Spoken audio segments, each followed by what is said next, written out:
chicken hawks. I'm a chicken hawk. That like was all the nostalgia. Yeah. Just right to my heart. You're our chicken hawk. Why don't I know what they call? It's from Lauren's game. We were trying to figure out what had stolen the little girl. And Lauren was trying to describe these prints. And she's like, it looks like what you would assume would be like a Dragonborn prince, except it's like, yeah. Mm-hmm. For our chicken hawk. Now what? Yeah, I was in the Looney Tunes. Really? Popcorn, that one. You never know. Chicken hawk. What you doing there, boy? What you doing there? That's your next character. Yes. 100% yes. They're gonna play an Aarakocra fighter. Actually, that would be Actually, just popcorn, that one. I feel like that would be That, yes. a wizard, because in the process of talking so much, things happen. No. Or a bard. Bard. I was gonna say bard. Bard. Yep. Alright, well, let's get this going. Previously on the key. Woo! A quest presented to our heroes back in Goldorn has finally been fulfilled. Traveling across the country of Andreo, our fearless friends faced many dangers along the journey. And after completing the final trial, with only an hour left to spare, our heroes arrived at the gates of Eastwatch. Tired, beaten, and bruised, the gates were open and they were greeted by two centaurs, the familiar face of Dimble, the gnome, and the friends of the brothers, Deb and Callahan. What secrets are to be revealed within the walls of Eastwatch? Let's find out! The entire party collapses from exhaustion. Just like, So, as you all for know, you. arrived now at the gates, they open, two centaurs appear. I believe Rory's last action was to cast a spell I can't remember the name of, and throw Freddy- Vortex something. Yeah, Yeah. onto one of theirs back. throw Freddy onto the back of one of the centaurs' back. As they come out, Dimble smiles, but he's almost as like Dimble is approaching, beginning to say something. Devin rushes out to you all. Says, "Oh, this is so well. See that you're all here. Please come inside. Let's get you taken care of." Who do I complain to about false advertising? I understand your extension. Please come in. And as you all are now brought into the inside of the watch itself, you see there is a wall that surrounds this keep almost. In the center, there is a large stone keep, and upon first glance, it seems that everything is perhaps in ruin. But now that you are inside and getting a closer look, you see that the state of the ruins is intentional. There are subtle repairs that keep this place in a perpetual appearance of dilapidation, while it is in fact seems fairly hardy in itself. You do see the large stone keep with what looks to be sort of a wooden platform that comes out with stairs coming down closer to like the second level of it, and coming out of the center of it is a very large stone tower. Within this almost courtyard that circles all the way around to the cliffs that the watch puts up against, you see that there are different buildings and tents, and there are people milling about. You don't see a whole lot of beast of burden and things. There you see it looks like perhaps a small sort of stable area off the corner.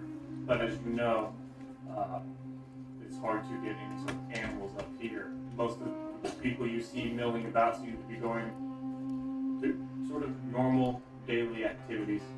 And as you all come in, you see heading towards y'all a man about 6 feet tall or so, well trimmed, sort of black hair, fair skin. You see him wearing heavy armor, and on the breastplate of the armor you see a symbol of like a large sort of gold coin with a woman's face on it. And as he comes up, he says, "Oh, please come in. Let me sit here. You look alright. Listen, move, please." Now, Callahan goes, 10 feet right. Sorry, back up. Alright, you look the worst. And he sort of grabs Freddy and begins to lower him down. And Excuse me, that is entirely unnecessary. We can take care of our own.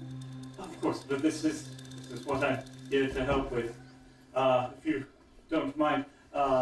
And he begins to pull out what looks to be pouches of diamond dust and begins casting Great Restoration. And he, just doing a quick sort of look, begins casting Great Restoration. And he does this twice onto Freddy, reducing his level of exhaustion by 2. He then looks around at the rest of you and sort of goes, okay, he seemed to be the worst off. Now, who is perhaps the next worst of you all? He begins sort of looking over, sort of glances at Rory and be like, you look a little tired, if you don't mind, and does another casting of Greater Restoration, reducing exhaustion. I am watching him like a hawk. So, That was I was about to Augustina. ask. So Riker's actually watching Mare at the moment. Yeah. Mare's bristled. So he does the greater restoration on Rory, and I'm like, oh yes, here, absolutely. And I do 3 lesser restorations to knock down his swamp rot. Perfect. That's so glad you can help. Anybody else who needs, how are you doing? And he begins to point around, and sort of it goes, and essentially it's just starting one by one assessing the worst of needs. And he goes, I can do the exhaustion and the tired. I can help that one more time, but I know the swamp rot can be very bad for those who first arrive. So how can I help with that? I can assist with reducing some of the disease that comes from the swamp. We want to make sure you guys get as good as you can. Push Augustina in front of me. I think Oh, this while one's they're- a little bit. Yeah, while they're talking, how many people are like around us, Bye. focused on us? It is just as soon as you guys sort of come in, the centaurs sort of turn and take a more guard stance close to the gate. And so right now it's just Devin, Dimble, and this man who was addressed as Timothy. All right. Kari's going to kind of very, very subtly move her way over, kind of behind Mare, Okay. so that if Mare decides that they're doing something bad, Kari will catch on and go. Augustina, can I give you a little bit of assistance, perhaps? Okay. Entirely up to you. So I'll go ahead and give you a 1 lesser restoration. Thank you. Do you all like any more? Seems like the most egregious dangers have been addressed with the exhaustion. I know. the I swamp believe can we're be- fine, thank you. Okay.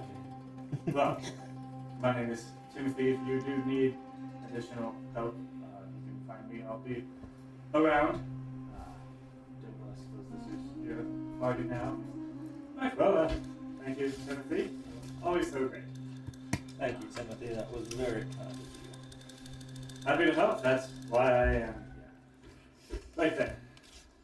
Others might need me. I'm not really the healing type. It's just what I have to do. Yeah. Oh, good one. And then sort of like turns and begins walking off. And so then you are left with Dimble and Callahan. Callahan sort of looks at you all this. Now that's some of the most immediate dangers are addressed. I think rest would be good. We could all use some of that. And a drink would be nice. Of course, drink. We can have you all rest for the day, and then tomorrow, after you've had some time, we can go and meet the leader of this group. He sort of like looks around at the people moving.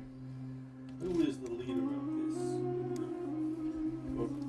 What might their name be? Let's go get food and we'll all have a little discussion. Come on, you're all tired. There's plenty of time for that. Dimble, I'll take care of that.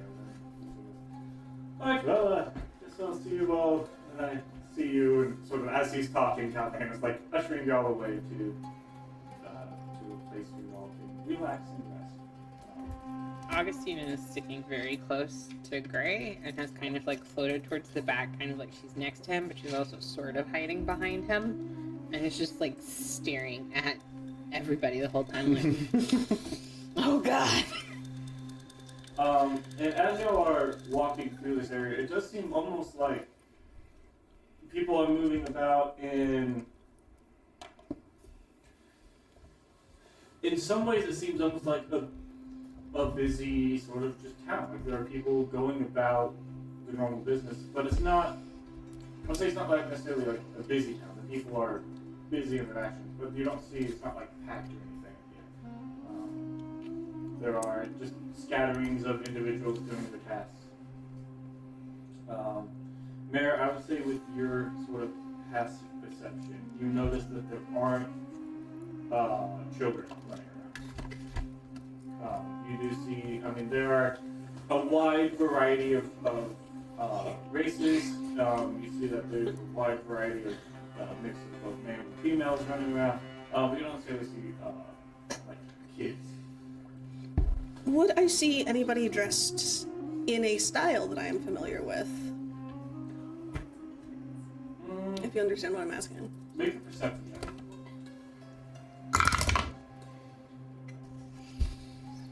16? 16.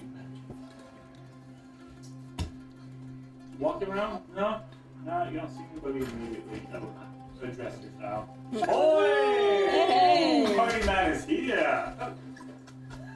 We made it out of the swamp, so literally anything is a vacation. I call this little island boy. Tonight, the role of Freddy's hat is played by my work hat, with the patch of legend, Gary. Love it.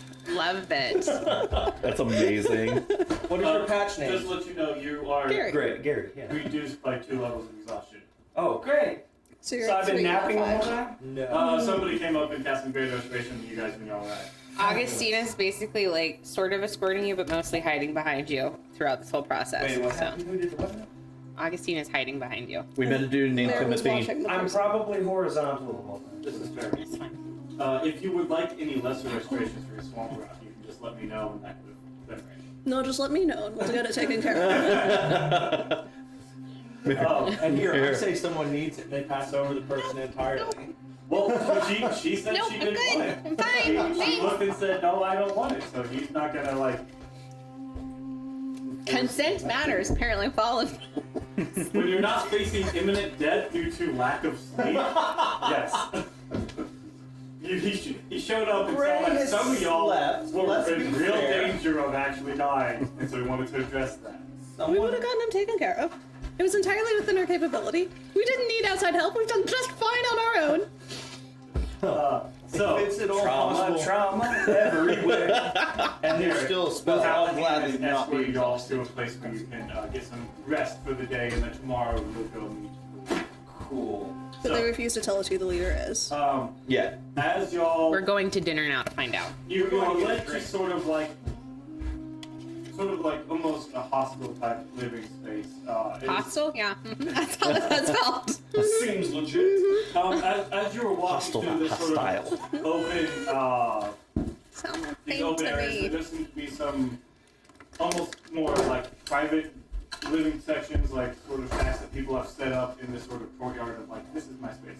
So there are seem to be places that people are living, but y'all are led through the open doors into the first level of this sort of fortress, and led to what is essentially just a giant room with some beds spread out. And there's some crates and other things, but you all are essentially the only ones in this space. It seems like most people that live here and stay here regularly are have their own sort of space. And looking around, it looks like there's perhaps in the corner there are some baggage and things that might belong to another group or other people who are currently staying here. But I mean, y'all are, if y'all would like, you can be way on the other side of these baggage. But there's currently no one else in this space. I got hit with restoration, so I've lost some levels So exhaustion. of tired. You should be now at 3 levels of exhaustion. Cool. So that means I am conscious. Yeah. I am avoiding new people. I'm floating on the outskirts. So as y'all walk into this space, Callahan sort of helps y'all set up your little corner with beds and whatever else. You can move some crates if you want to sort of wall yourself off a little bit, give yourself some privacy. It's like a storage zone. That's why there's crates. It's sort of a mixture of a place, like there are cots and things set up for people to sleep, but then it's also like when there aren't, groups of individuals coming in, they can also use this as sort of bulk storage. So that's why they make use of the space they have. While we're setting up a somewhat physical facade of privacy, can I use detect magic and See what's popping up. Yeah. You run a detect magic. Nothing immediately sort of pops off except for like what is on your companions, and then also Calvin has various magic items on him as well. But you would know him to be something of a magic man. All of Augustine is glowing. Kari's basically going to be posting up nearby, guard dog style. Oh, I'll fight fire. Well, if you've got this, I'm gonna go scavenge some more wolves. I just look at you fools. Kari reaches into her pack and hands you a bottle. I take the bottle. So, and actually, as you are coming up, Callahan does. As he sees you get settled, he's like, "All right, you all get some rest. I will get you all food and drinks. Please, relax." I'll come and help you carry things. Augustina, who's like Please, yes, ma'am. next to Gray, sort of kind of holding on. Like as more people start, she's just getting closer and closer as more people leave, and she's like, "Oh God, oh God." So you and him lead off sort of out of this area to almost more like a dining hall type. I'd say dining hall, almost more cafeteria, really. There are just tables and chairs set up about. And so he walks sort of. One of those goes sideways and starts walking.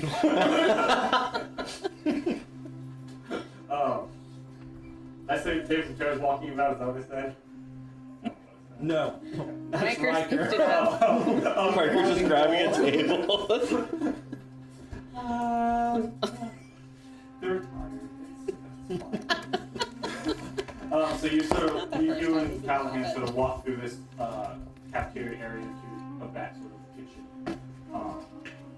where there's currently nobody in there preparing food, but he almost like making himself at home begins to get some things ready, collecting various foods that have already been prepared and just sort of weighs some various dried meats, and also takes the time to prep some other things and grab some bottles of liquor as he knows some of your party likes to drink. Indeed. While he's gathering things and I'm starting to take some of the bottles and put them in my pack, can I surreptitiously cast Detect Poison and Disease? Yeah. Just make a sign. The trauma is real. That's a natural 1. Oh. As you are attempting to surreptitiously cast this spell, you notice that Callahan sort of like, in the corner of his eye, like, sees you casting something. Mhm. And you've already cast Detect Magic. Mhm. So he just like, a slight grin comes across his face as he continues.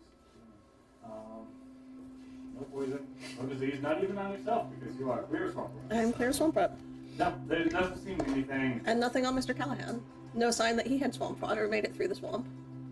No. Okay. Howdy do it, Wes. Howdy do it. He seems to be like in his normal, Normal, jovial, healthy self. yeah, How clean is he? Queen of Cognac. Is there any mud behind his ears he missed? I mean, The jealousy is real. Or something like that.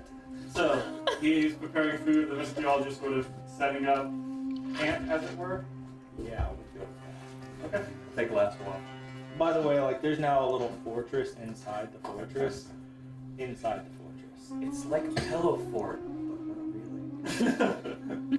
We've done enough to, like, set up curtains and things like that for Augustina, for Gray, for Mare, for other people if they want it.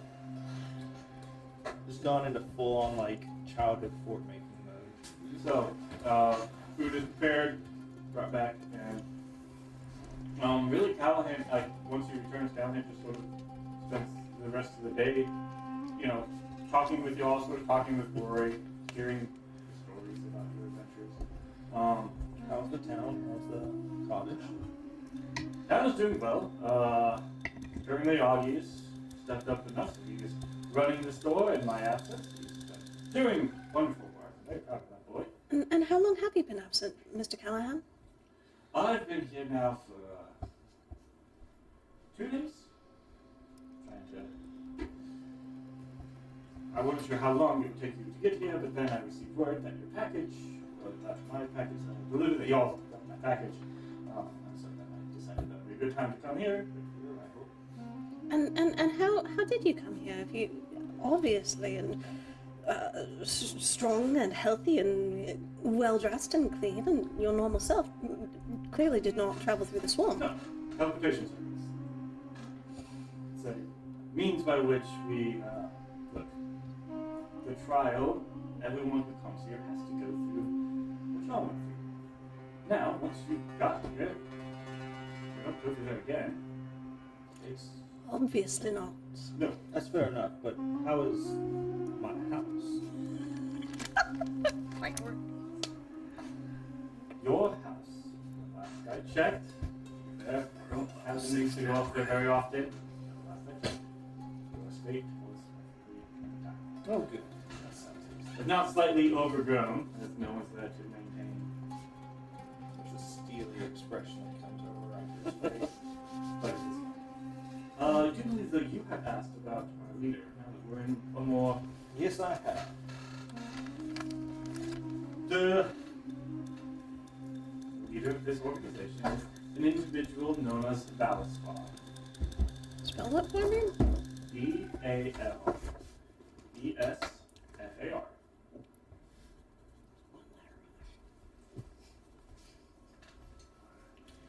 He and I have been friends for a long time.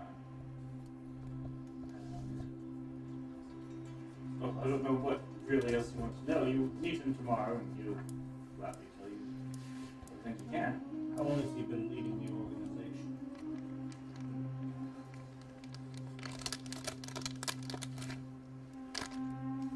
As long as I've known him. For quite a long time. Now granted, I am an old elf, but Like all your life? no. He's a human now, so he himself is he's in his 50s now. Been doing this for 30 years, I believe. What does this organization of yours have a name? Yes. This organization of ours is known as the Knights of the Golden Shield.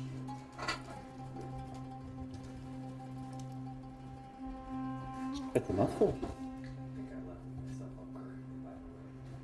You go to 6. Yes. Did you add into your roll hit points at 8? Did. My max is still very low. I'm concerned about that. Oh, that should be that was because your exhaustion. Then that should change. We'll deal Lots with of that. long rests. Lots of long rests. I'm Yeah. I understand feeling concerned because your That's HP what is I'm still looking low. at. Yeah. Because I dropped 2 already. Just about, yeah. So because you're no longer Ah, okay, cool. Nice. This is about right. Double the height, Oh, the yeah. HP. Because you were half because of exhaustion. Thank you, Dungeon Master. Gotcha. I need IT support. Pretty much. Spousal. So yes, we are known as the Knights of the Golden Shields. Yeah, about that. Any other questions you might have that I can answer? I can't necessarily answer everything, because Val does like to have a sense of showmanship sometimes. He does play things fairly close to the chest, which is why I cannot always. I would love to have told you guys everything about, well, everything, but certain secrets have to be maintained until we can share them. And at what point, what further trial must we undergo so that you can share things like that? Well, you guys have undergone your trial, haven't you? At this point, the only trial you must undergo is the bit of patience and rest and allow Val to tell you and answer your questions for you. Sure, that's not too much to ask. A little rest for the day. But is there any other pressing questions? And I'll see if I can answer them. What time is it right now? So y'all got in at 6 in the morning. After everything is probably like, you know, resting, talking, chatting. Let's say it's 11. It could be whatever time I want. Pretty much like you have sort of the day until like tomorrow morning. Tomorrow after you got a good rest in, you can still go meet him. But the sort of just, you know, the attitude is like relax, enjoy the space. Is our gear, has it made it across? And our horses, the cart, everything within the cart. Your horses and cart are still safe down at the East Village. The gear that was in the cart, if you would like that, we can have that brought to you. Is there a place to procure new equipment should I need it? Oh, of course. You can go see Callus. He runs the general store here. Go see him. You'll be able to acquire supplies. Good fellow.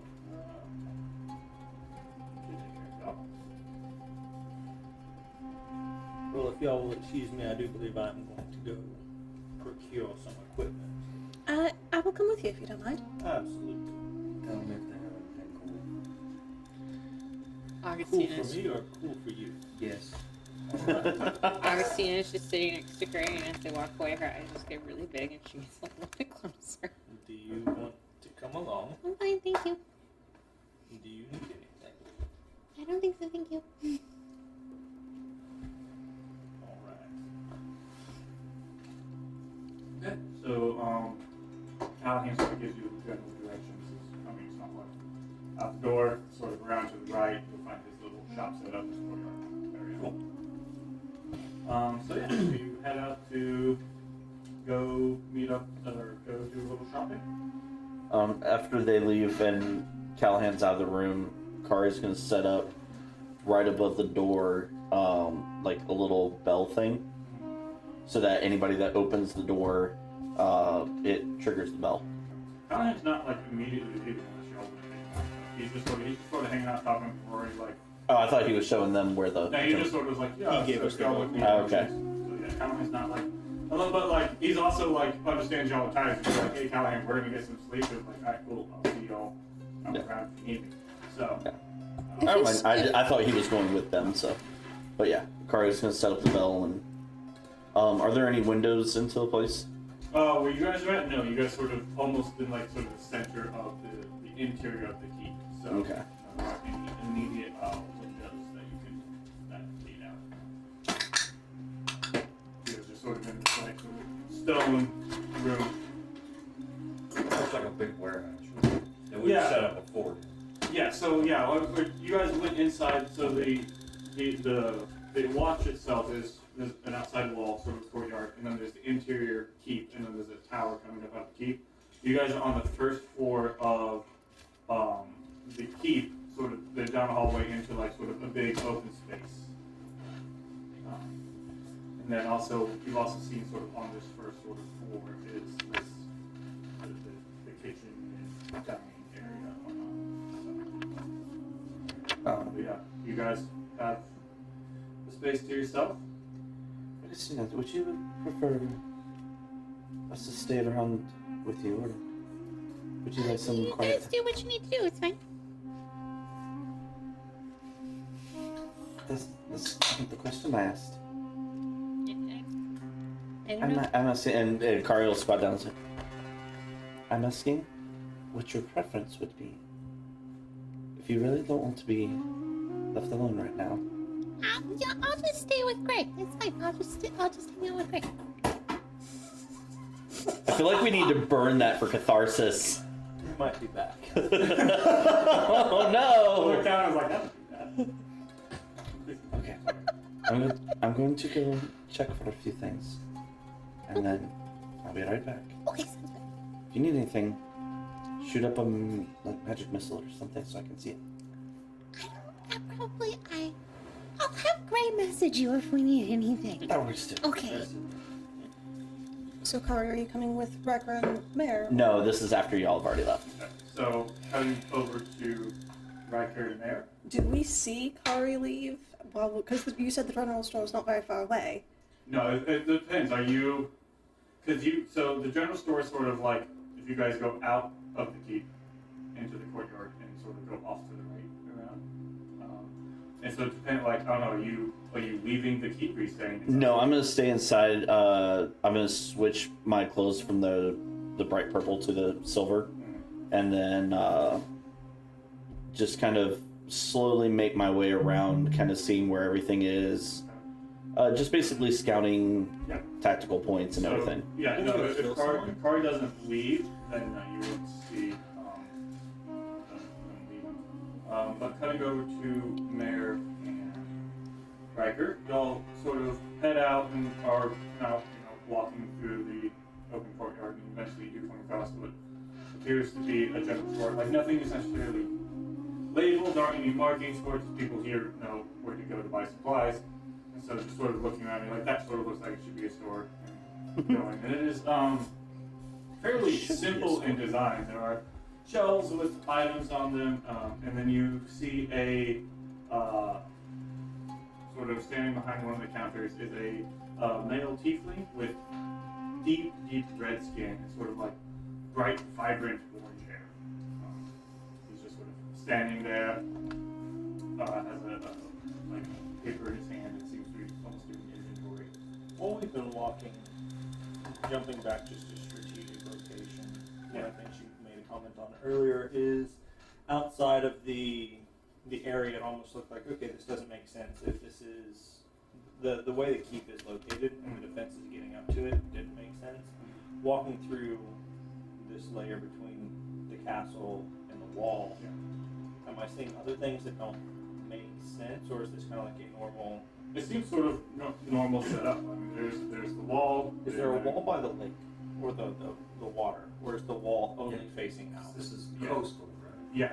Yeah. So no, the wall stops on the cliff. Like there's a sheer like. And there's no wall going up from it, so you can No. walk up to the cliff and just look down. Yes. So like this isn't designed to be defending outside. This is. I mean, yeah, the cliff itself sort of operates as like you would have to scale this 1,000-foot cliff. And the castle itself, I mean, the back wall, there's a back wall to keep, but the back wall to keep also does butt up against the Okay. the Cliffs of Insanity. Yes. Gotcha. Yeah. So back of the keep, the wall of the keep I goes appreciate up that against it, reference, and then thank also you. the wall itself goes. So yeah, no, you could literally just walk right up and look out from the courtyard out into the cliffs and then the sea beyond it. So y'all go into the store. Callison looks up and goes, hello, I don't think I... Oh, you must be Callahan's friends. Welcome. Oh, Is Callahan something? Reputation. The spice is real. You all right, ma'am? Perfectly fine, thank you. Are things all right? We'll find out, won't we? if y'all need a moment, I can just sort of No, I'm actually rather curious to see if you have the ingredients for a restorative ointment. walk me through what's in it, and I'll see if I have it. Absolutely. I learned how to do it in a forest. So there were a number of different crushed barks and things like dried herbs mixed together into sort of an ungent ointment that could be applied for various wounds and diseases. Sort of, as you sort of go through the process with him, he thinks and goes around some things, and he's like, I think I have some of these items. You may want to check with Timothy. He's sort of a resident healer, if you will. He doesn't like to be a healer. He's not really a healer. But, No, I noticed he can that. heal. If there is something of a restorative nature, perhaps he'll have it. We use the term heal, but we think very loosely. I saw why. So you can you can see about what he has, but I do have something. So he pulls out some items, right? And so I believe we stated for the cost to make one. We didn't state a cost, we stated a time. It takes 3 days. But I believe the cost on the what's the cost of the items itself? Do you have that? Yeah, 200. Okay, so it would be about 100 gold's worth of items of ingredients to make it. I'll go ahead and take that. But he only has like let's say 75 gold of the ingredients that you can use and stuff. Rude. Of the things that he's missing, are those things that I know enough about to be able to harvest on my own? Yeah, I mean like it's a lot of the ingredients and things that are used in this ornament, especially how you were shown how to make it, is of a very natural sense. So yeah, they could possibly be scavenged through different forest and tree areas. But Do I You can go see back to any the of those? swamp. no,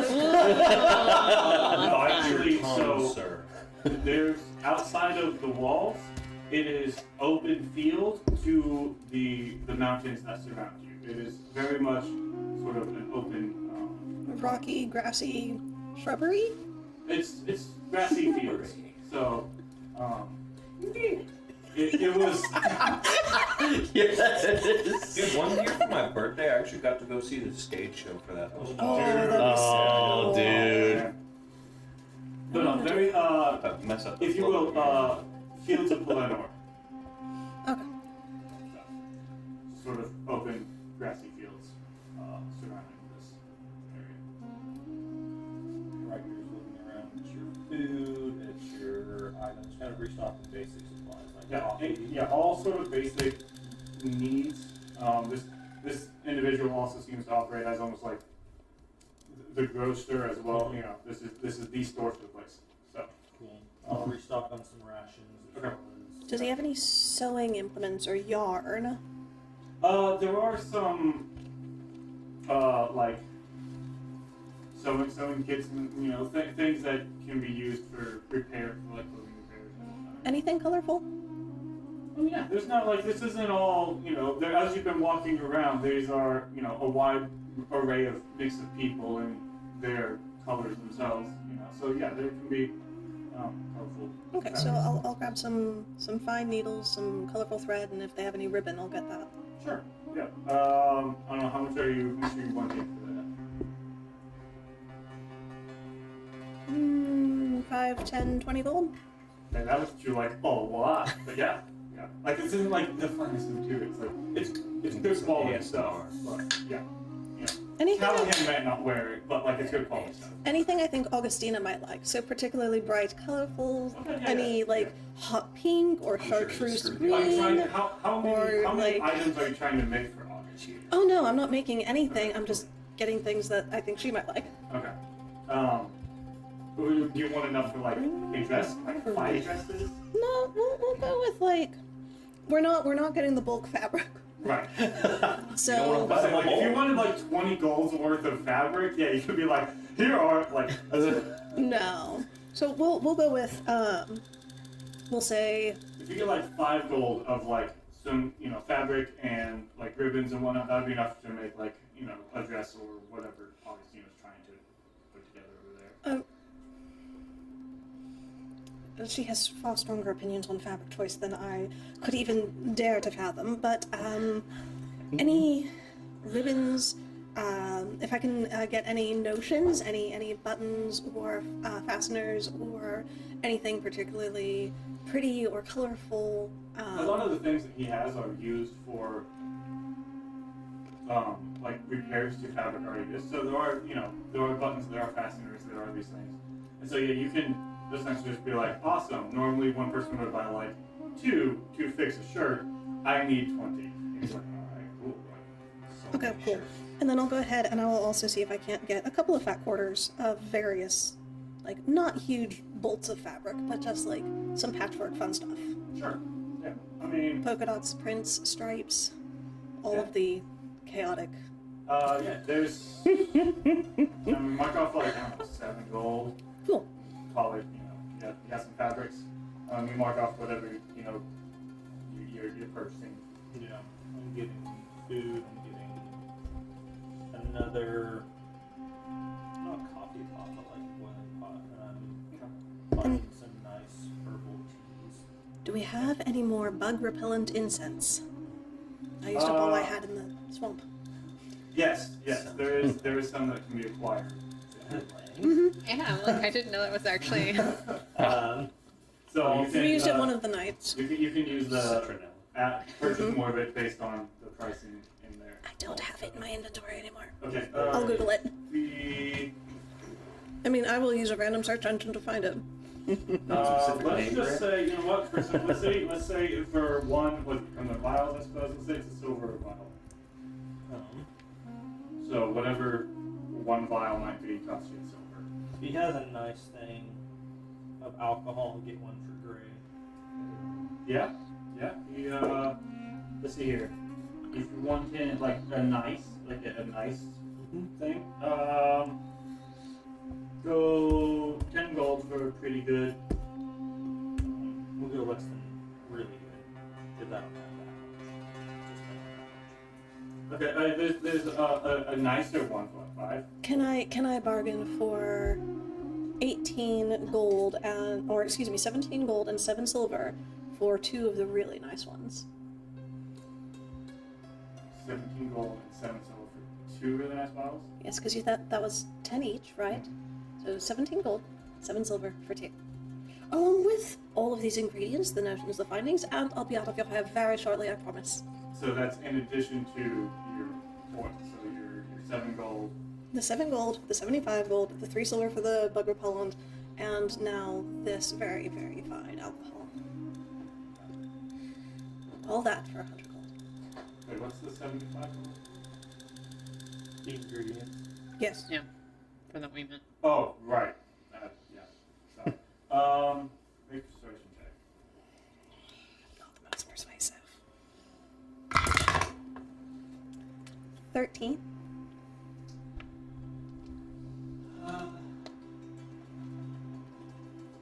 Sure, because you're new friends. Yes. Pleasure to do business with you. Mark that off. So that'll be 100 gold even. Does he have like for repairing lanterns, different class, things like that? He has new lanterns, not like things to repair broken ones. So then they have like 4 Mare cringes as she hands over the gold. No, it's not. It's worth it. Container It's worth it. for Maybe. like maybe a larger pack or something like that that I could store things in and not be as encumbered. Just like a big backpack. Big backpack or something more. Maybe even magical. Or a Yeah. smaller backpack with more space. Or Oh. it's bigger on the He inside. doesn't have. He has like canvas bags and things of that nature, like large backpacks. He doesn't have. Basically what I already have. Yeah, he doesn't have the That doesn't Sorry. You're the DM, you could make him have it. That is technically true. But I won't. I just showed my last one. We gotta have that gold membership. I'll go Can't- get it. What does the person look like who bought it? Yeah. He's a really tall Goliath carries a big axe. Perfect. I have a little friend who can get that. Anything else looking around this area, anything bright, anything fancy, shiny, anything that anyone went through that I get a picture kind of like, you know, I saw Mira went ahead and got fabrics, I like that word choice. so. I mean, nothing. There doesn't seem to be anything like super fancy, shiny, special. Everything here seems fairly. You have a large cup. What? Large Cup. cup. Yeah. Spin it first. Yeah. You want just like a big old mug? Yeah, something that's like holds lots of liquid and warmth because Augustine was drinking a lot of my coffee, so I was gonna buy her some. Yeah, you get full. It's like full on made out of like big old made out of ram's horn. big old mug. Something I can like stick over a fire and warm up without it destroying the cow. You want to do it? Oh, okay, yeah. We get. We need a stein. And sort of like goes and gets you this metal base that can sort of work with. Careful with the metal, it will be very hot. Perhaps something ceramic? So as not to bend her? Ceramic or possibly wrapping it in leather on the handle. Perhaps. Does anyone of us work leather? I mean, I can tie leather around the handle. You get the sense for it, probably do whatever he needs to do. And you've seen Kari make your armor, your leather armor. So. Oh, that's right. Still, armor working is very different from fine detail crafting. It is. Speaking from experience. There's just, with all the travels and the journeys and the trips, it's very likely that ceramic will break and metal will not. I kind of see Rory went on. He's like, I could deal with that, Miss Beer. We are very That does sound like welcome. Rory. So yeah, you can acquire a large drinking thing. Doodad. Cool. Yeah. Got all that. Got some decent ingredients as well. Okay. Foods and restocked on just a lot of different supplies. You know the pricing of all that. So you might probably- He's got who's its and what's its galore. Might Think probably of it get goals for that. I got plenty. So, Kari, you were exploring. What were you wanting to explore? So Kari's going to make kind of a lap around, just very, very casually looking around, locating stores, shops. Staying inside the keep or just everywhere? At the moment, starting inside the keep. Okay. And just in case something pops off. Going to see if there's a way to get up on top of the wall. Yeah. And then kind of making my way around the backside towards the cliff and looking down over the cliff and seeing how far above the water we are.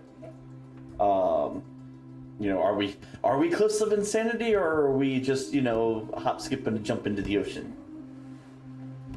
Sort of walking around through the base level of the keep. Walking around.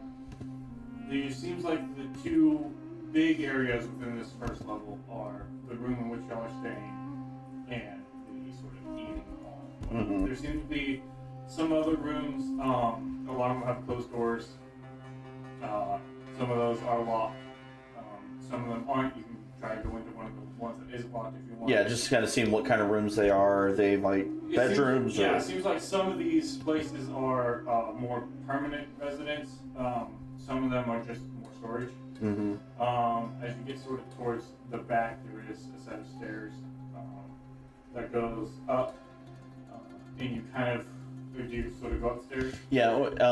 Does that look like they go up the tower? Yeah, it looks like they go up there, you sort of go up to the second floor, and it looks like when you reach sort of the second floor, it opens up to what would be the second floor of the keep. Mm-hmm. But this seems to be the stairwell for the tower that also doubles as the stairs to get to the various levels of the keep. Kari's gonna go see how high up she can get. If we can get to the top of the keep, or if there's anything like blocking us from getting up there.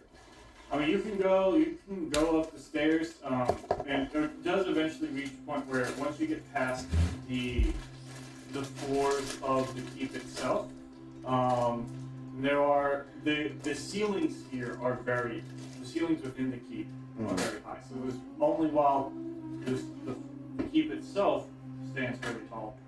There's only 3 stories within it. Okay. But so once you get past the keep proper, the tower itself doesn't open up to any other floors. It just becomes a stairwell leading up to the top. So you can go all the way up. I was gonna say, can I Ezio this and just go get to the very top and look around, like look at the landscape around? Going to the very top of the tower, it does then come out to the stairs open up into what would be like a trapdoor on the floor into sort of a flat area. There's still a flat roof above you, and there are windows all around, sort of an observation type. Okay. Basically looking around, about how high up off the main floor am I? Like, what's my...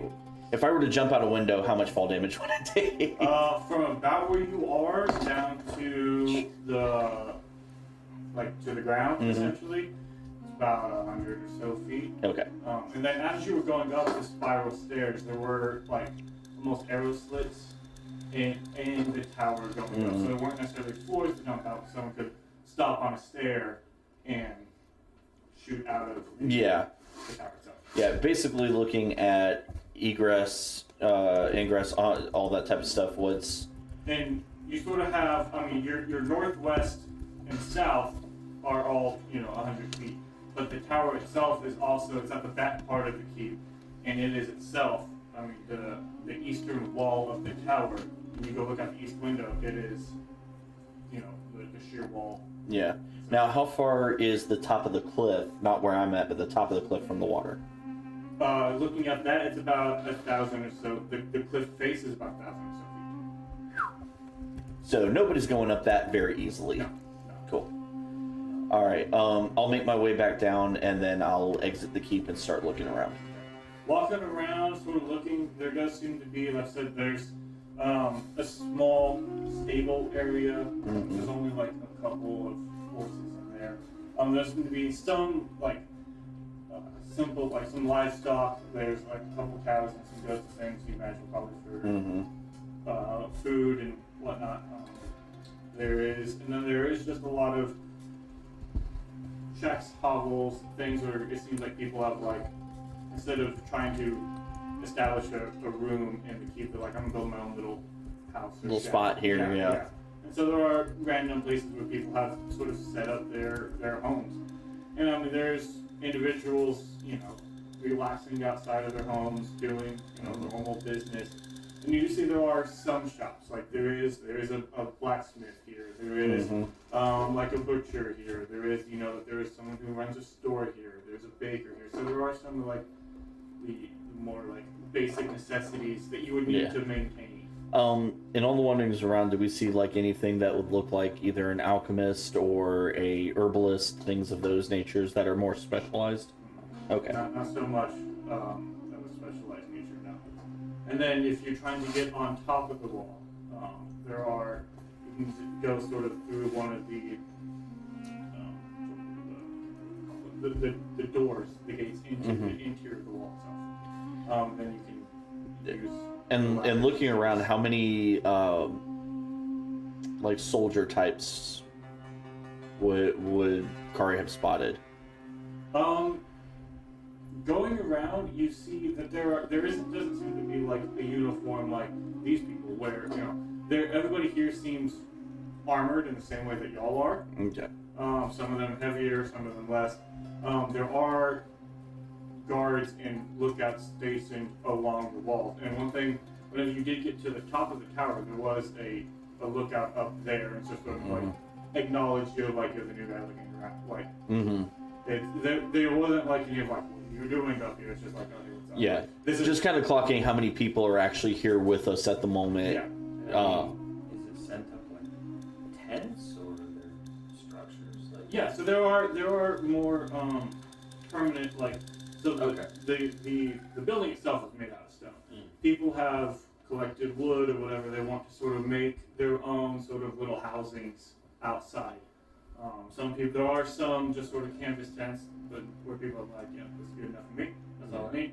And so it's just sort of like a ramshackle sort of. Yeah, like once you sort of get into pseudo-town. it, it's just it is sort of just a little people surviving, and so you're starting to get the sense that there isn't necessarily like these people are civilians. These people are. It seems like the people who live here regularly, everyone fulfills a purpose. Everyone does, and so like. But anyone could be a combatant at any given point. Yeah, like the guy sort of standing watch. You have a little conversation with him on top of the tower, and he's like, "Yeah, this is my post for the day." Got it. And so, yeah, people just need to be fulfilling their jobs that they have here. All right. I think the last thing Kari's going to do is heading back towards the keep is look for the I guess, offices or areas where the leadership would be. In your sort of initial look through the keep itself, there were several, especially on the second, third floor, there were several locked doors. Mm-hmm. Looking at the sort of external dwellings and places that have set up, none of them give the air of, you know, the leader isn't living up here. Mm-hmm. That kind of thing. If that's sort of what you're... Yeah, more like, okay, when Dimble's not welcoming us to into the keep, where is he to be found on a normal day type thing? Where would the You leader? want to ask around, or you just looking? No, I'll ask around. Asking around, people sort of, I mean, the general idea, Dimble is, I mean, he's a well-known figure here. Mm-hmm. And they generally be like, if he's not around, he's either in his room or in the war room. It's sort of In the what? the war room. Interest peaked. Where would that be? They tell you that that's on the second floor of the actual interior keep. Okay. That's where Kari's gonna head to. Okay. Going in, you see, going back up to the second floor, everything is sort of a single door. There is one that is a large wooden double door, and you think maybe that's it. From the outside, did I see any windows that would let me get in there, or? This one, you sort of looking at the design of it, this room itself is more central, and you sort of looking at it, you think that as you go through the doorway, there's nothing on either, there's rooms on either side of it, and the far wall probably leads to the back of the keep that opens up to the sea. Awesome. So it's sort of central, almost walled in and of itself. Okay. I got to think about what I want to do, so I'll let you move on to something else. Well, I mean, you guys sort of have the day whenever y'all want to take your long rest, you can do that. The day is yours until, you know, in the morning, the following morning, y'all will essentially be collected and you'll go meet Val. But is there anything else that y'all were wanting to do in the interim? So, Riker and I get back. Okay. Kari's not there. Very clearly, not there. Yeah, I mean, I believe, Kari, did you inform the others that you were going to go? No, so after they had left, those two had left, I had set up the bell and everything, checked with Augustina, and then I made my way Did you exploring. inform, like, Rory or Freddie that you were leaving? No, just Augustina was the only. I mean, I knew about I'll be it. back. Okay, Yeah. so it's not like you just split out, you're like, yeah. No, I said I'll be back. Okay, so. And Augustina's like members of the party know that Kari. right next to Gray, so it's not like Gray wouldn't have heard that. Yeah. Alright. Kari left of I their was- own fruition. I was given a bottle, so I'm not paying attention. That might have been intentional. I don't know. Augustina, like in between, just sort of wide-eyed, staring at everything. He's like, I don't. Maybe we slowed down a little, maybe just a little bit. Oh, to me. Oh. I was like, who are you Oh. Yeah. You know, Like we've all been through a lot. But you know, we're in a new place, so maybe we just slow down a little. Maybe just a little bit. Little. Grace stands up. I will take her hand. I want to go look out at the ocean. Let's go look at the ocean. Okay, let's go. Okay, ocean. Okay. Okay, so Riker and Mare get back, and Kari and Augustina and Gray are gone. Here's my question that I'll ask you. When you walk out of the keep, do you go left or right to circle around to the back to get to the ocean? Well, I'm left-handed, so I'll go that direction. You think left? Yeah. Okay. I'll just shoot out a message to see if I find anybody, and I'm going to go look at the sea. Okay. So Just fire it in whatever direction, hoping. you kind of know, so you sort of ping, and then Who do you want to send it to? Some random person in the crowd. I mean, Who is this? well, Do you want to send it to Riker or do you want to send it to Mayor? The player wants to send it to the character that the player knows is likely to get concerned. The Roll character is Roll not Yeah. thinking in any capacity. I feel like in So- some ways you just kind of like pick direction. You're like person that way. I'm gonna use my coin. Even though that's your shtick. I aimed for Mayor. Okay. So, Mayor, you get the notification that they are going to go look at the sea. And so, as you guys are coming back from the right of the building, circling around, you guys are disappearing on the left side. Shit. Why did they leave the room? We had a perfectly defensible location. You and I were going up. We were going to be scouting. I was with you so that nothing would happen, and now they're gone. We have to go find them. I'll say this: did Rory stay with Callahan, and just is Rory talking with Callahan in the room this whole time? he's out walking with Callahan seeing this. I didn't Rory do and this on Callahan could purpose. just be I sitting wanna in just y'all's be little clear. fortress talking. I mean, Unless y'all have other Laura. designs for Rory, Callahan and Rory are just catching up. Lauren, highs or lows? With my luck, it's lows. All right, I'll roll a d20. That's actually fair. Lows, you get what you want. He's right there. Okay. It's a 10. Technically, that would be low. That'll be a low. Okay. Just barely. He's just barely there. They're like So moving who- out the door. So who is there? Rory and Callahan. Rory and Callahan. Are Just there. Callahan. Rory went to the restroom. Yeah. Callahan is sitting there wiping his mouth. It's weird. Mare comes What? back and sees just Callahan, and Mare freaks the. Rory is in the room. Okay. Rory and Callahan are deep in conversation, catching up, and Miss Mare, what's happening right now? What's happening is that we are all exhausted. We're in a strange location. We have people who have been healing us, and who knows why. They didn't look even remotely qualified. We know nothing about them. We know that these people have magics, that they deliberately sent us into an exceptionally dangerous place, knowing what was coming and not wanting us at all, giving us things to help us.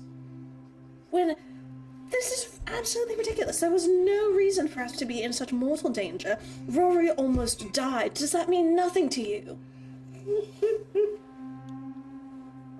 I'm gonna pull out like really nice, a really nice herbal tea. First time Riker's ever purchased tea in his life. Oh, don't let Rory see you with that.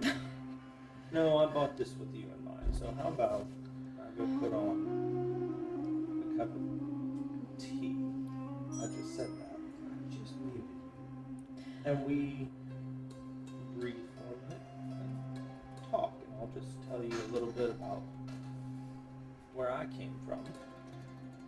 How? Because, no, this area is safe, and I understand you don't trust Mr. Callahan, and that's completely understandable. I think if I were you, I wouldn't trust him either. But imagine if Kari met you at the door and said that everything was okay and you were safe now. Would that give you a little bit more trust in the situation or not? I'd probably still be quite peeved that Kari sent me Absolutely. into a dangerous area I'm not when they knew peeved about very that. well there was a much safer way around it. Especially putting other people at risk is entirely unconscionable. Maybe the difference is I grew up entirely, at least as far as my memory goes back, entirely at risk. My last memory was at risk, so you say this as if it's something unthinkable, but realistically this is all I've ever been able to think about. So, Being at risk is a fact of life. Life is dangerous, life is risk. The issue I have with it is if you call someone a friend, you don't do things to put them further in risk, especially without letting them know. sometimes it happens that you for some reason, on accident or by some design, things go poorly. But to not communicate that when you know the danger you're sending someone into. I guess because I can understand that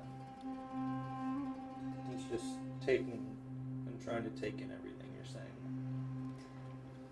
And for what reason? Tradition? A trial? As if there were no other ways to judge our worthiness? But if there's always going to be danger, and life is danger, no matter where a friend asks you to go, there will always be danger with that.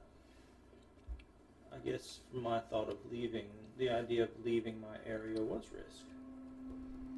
Look at me, Miss Mayor. I am different. I don't look the same, and for much of my life, I'm the only one who's ever looked like me, as far as I can remember.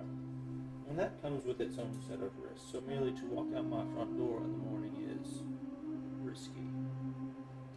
Now, I know Mr. Callahan, and I knew that if there were any grave danger, there was a purpose for it. Like with all things in life, oftentimes we get stronger through the difficulties, but I also understand what you're saying. I think, should you ask me to make a quest on your behalf, from what little I know of you, and I think it's considerably more than what I knew in the past, I would be willing to possibly do that. In spite of risk, because, well, you are my friend and you matter. And if this is something that might better people in the process, and this is proving ground in Crucible, well, I guess for me, I knew from the moment I stepped out the door, there was risk. I don't know if you've ever had the feeling like maybe you're not supposed to be on this world, but that's the way I feel every day. So, I don't think Mr. Callahan is evil, and maybe it's just because I automatically assumed risk when I left. I do not think he is evil, but I do not know if I trust him to have our group's best interest at heart. It is clear he works with these Knights of the Golden Shield to serve some larger purpose. And I find it is very, very rare that those who are consumed by service to a larger purpose find compassion for the individual in the small moments. Are you not in service to a larger subject? I have been granted abilities to serve individuals. That is all I can do. So you don't serve a higher being or a grander subject? I honestly don't know. So you've been given powers as a gift from someone who you bear the name of and yet Know next to nothing about. don't? Therefore, what you said about Callahan sounds strangely enough like your own life. Having found the difficulties contained within, I think I have some room to speak on the subject. So you're incapable of serving individuals, so you serving us is merely in the sake of serving yourself, is what you're saying? Because you are serving a greater subject. But you are very careful to take care of us in the process, to the point of almost, pardon my honesty, maddeningly so, to the idea that if I die, you had to wonder if I would want to maybe come back? I appreciate you, and you're wonderful. But I won't lie, that sounds absolutely bonkers to me. It may sound bonkers to you, Mr. Riker. There are those who feel otherwise. I understand that. And that's where I think it becomes much more complex. And the question about, I think the perception of where we start from might dictate more of this. And forgive me, but I think, as far as concerns my abilities, you do have it backwards. It is not that I serve the higher power through the works that I do, healing, taking care of, doing my best with the individuals of our group, but that that is reversed, that my focus is on our friends. And if by doing what I do, that pleases that higher power, which is the only thing that I can assume, for my gifts continue to grow unfathomably in some ways, I'm still figuring all of this out, and all I can do is know what I can do. Don't mistake me thinking that your gifts are how you serve or don't serve. Forgive me, that was not what I was attempting to imply, merely that you serve a deity because you serve a deity. I did not think that the giving of gifts or the necessitation of gifts or doing a gift brought about the service of a deity or implied that you served a deity. I thought you served a deity because you served a deity and found that good and honorable. I understand there are people out there who are manipulative and enslaved to ones, but I did not get that from you. Instead, the fact that you are beholding implies that you have a different allegiance, and yet your allegiance has never prohibited you from serving your deity but also doing good, and I think I would be willing to extend that possibility to Callahan. You know Mr. Callahan and the potential for his power better than I. As far as serving a deity, I did not perform any great acts of service, as far as I was aware, when I granted my powers. I was healing, doing first aid, helping those who'd been injured, and then one day, suddenly, with very little, in fact, without warning, I had magic at my hand to assist me in that endeavor. I don't know why. All I know is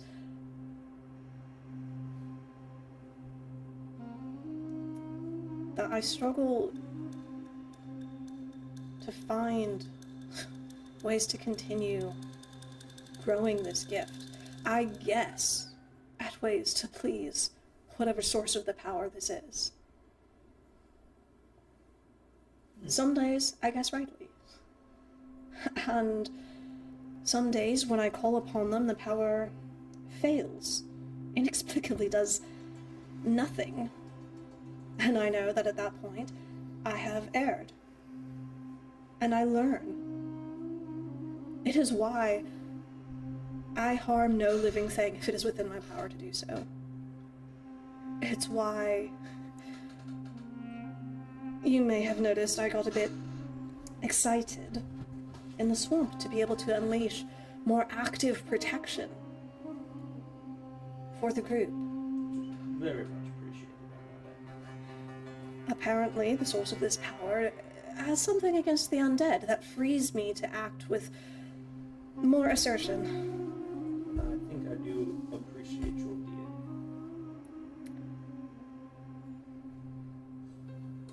Mr. Riker, this conversation, I feel, has let us get to know each other a little bit better, but our friends are still wandering who knows where, and it is not out of lack of trust in their capability, it is merely out of concern for their well-being in a place none of us know well, surrounded by people none of us, save for a few individuals, have met, and we are none of us at our best. That is true. I do fully believe Augustina could either blast her way out of a problem or talk her way out of a problem. Oh, she is eminently capable, but I will rest easier when we are all gathered in our more defensible location. I shall go with you, but understand, to a certain extent. I look at our little ragtag hut of crates and pulled over, like, kitchen tables. There are higher powers, as you know, in this world, and defensible positions. That's merely an illusion, I believe, to a greater grace. But yes, death is inevitable. We enjoy the day-to-day. Our friends can take care of themselves, but it sounds like it would bring you peace. So let's go find our friends. Indeed. And death may be inevitable, but let's keep it at bay for as long as we can, shall we? Okay. So with that, cutting over to our cliffside friends, will you all? What time is it? I mean, you guys have the entire day to just do stuff. Morning, noon, Yeah. afternoon. We're on the East Coast. Yes. So this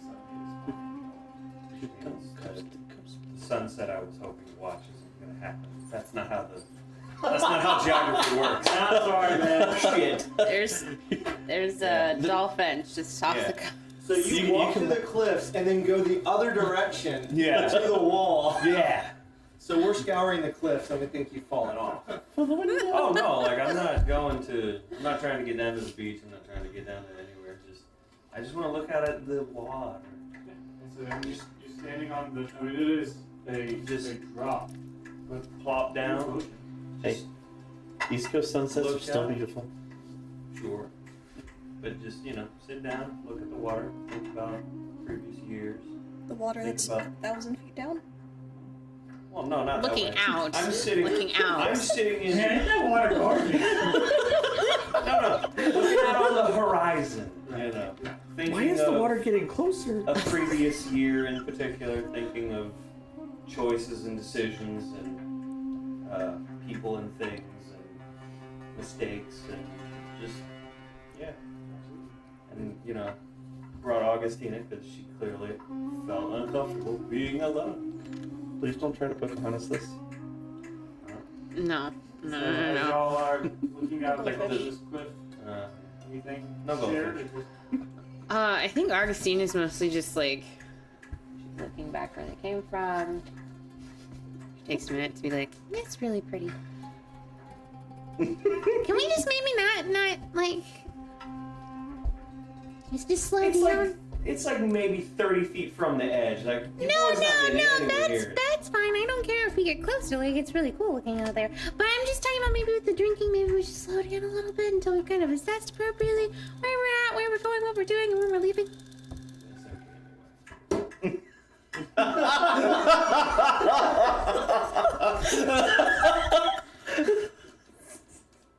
Do you just eat the empty bottle off the cliff?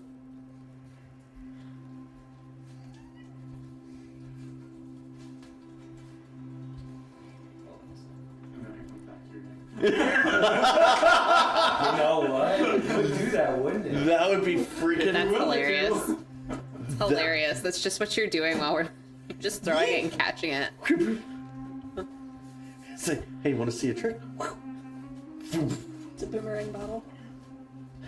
You do come back. I love it. I Drop understood 2 that copper reference. into the bottle, cap it, take my glove off. If you don't will it to come back, it doesn't come back. Oh, okay. Well then, yeah, no, I'll drop 2 coppers in the bottle and I'll just toss it over. Are you okay? I'm tired. Let's go back to our little fort. Augustine is just gonna kind of stop and stare for a minute. She's like, Are we sure coming here was a good idea?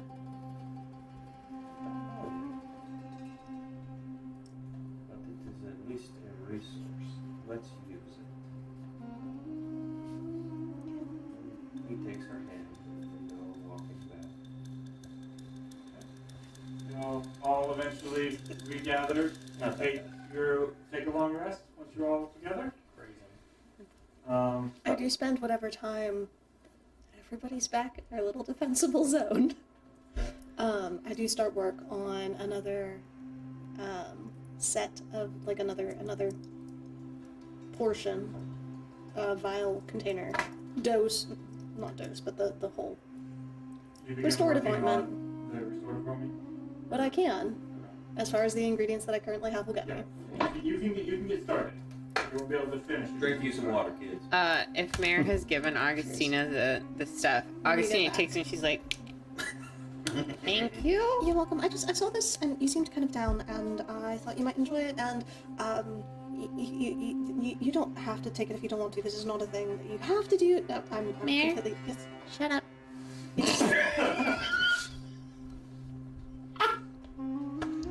And then I go and I get to work on the restore woman. And you turn around to get an ingredient at one point in time that you hadn't done anything with, and it's just like nicely prepared for you to use. And Augustine's just across the room, just sorting through the fabric. Well, Do you have any more lesser restorations?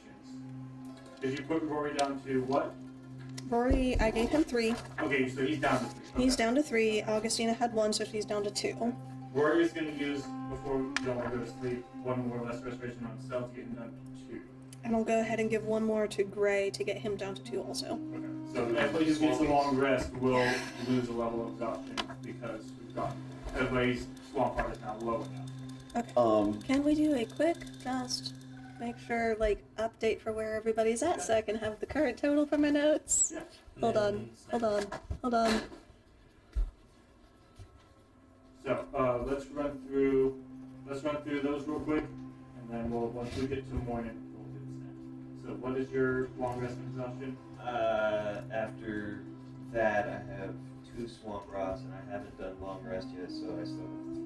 So Okay. should I go ahead? No. We'll get to the end of long rest in a minute. So pre-long rest, you are at 2 and 3. There. I'm at 0 and 3. You're on 3. I'm at 1 and 1. 1 and 1. 2 and 2. 2 and 2. 1 and 2. Rory is at 2 and 4. Okay. And Kara's got one more thing she wants to do before she comes and joins the group. Yes. Is there in her wanderings, is there like a cemetery or burial site nearby? Grave robbing. Looking around? No. Okay. Then Kara's going to go kind of leave the area, go outside the walls, set up a few little trinkets to the mother, and sit and meditate for about an hour, and then take a few minutes and write a letter to the Raven's Heart, and then see about sending it. Well, I was just gonna say, well, Kari is out of the room. Mare is wanting to follow, knowing she's not very stealthy, and so probably not, but like pacing the door and looking at her for like 2 minutes until Kari gets back. Riker hands her a cup of nice, warm herbal tea, which is the first he's made. So it's not perfect, but it's a start. It is strongly brewed, very aromatic. As you return and sleep comes to you all, you take your long rest. And during that, alright. You go off to sleep. And then you see a sky. Not the sky that you know. This one is dark. There are no stars.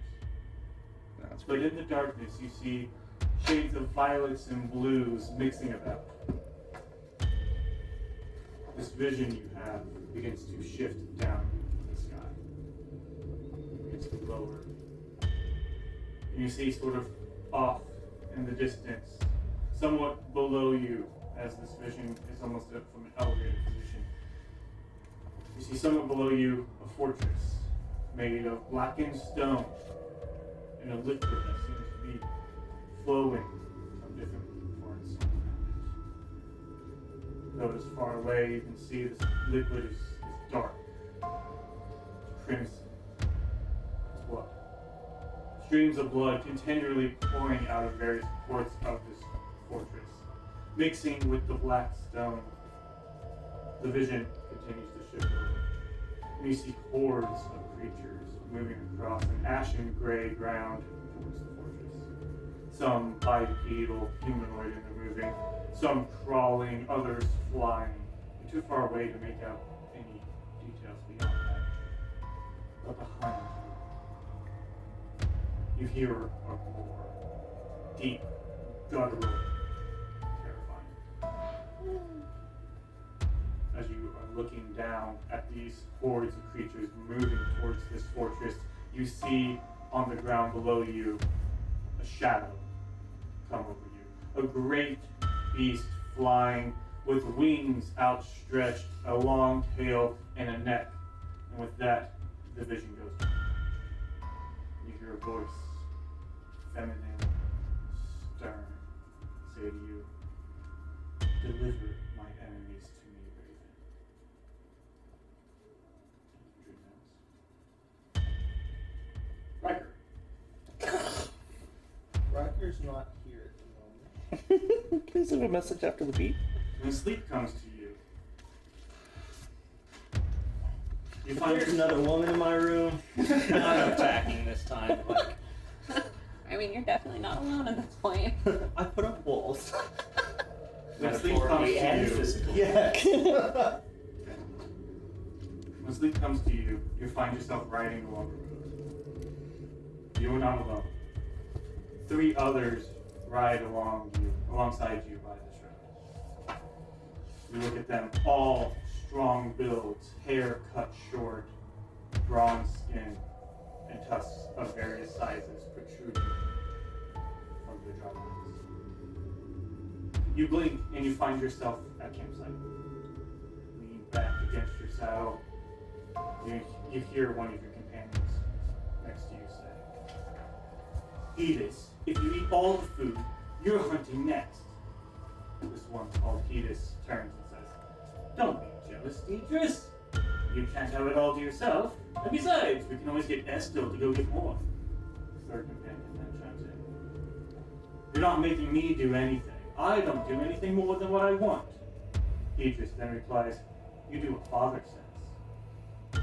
The one called Estel replies to that, of course I do what father says. We all do. You then hear your own voice. And you do what I say. And what I say is to shut up. The vision flashes again, and the 4 of you are standing outside the large stone manor that is left to disrepair. You hear Deidris then say, well, this must be it. Zatal sure would be jealous of this place. The front doors begin to open slowly, and you wake up. And that's where we're going to break. Okay. I don't like it. Sick of dreams. Riker's gonna see if Timothy maybe has any sort of like, you know, bladder sleep thing, medication or. No, it's not awesome. You're so cute. That movie destroyed souls at our age. No joke. You're not I wrong. love that movie growing up. Of course you did, Wes. He said that before. The soulless of us. No, it's not new news. That's like common.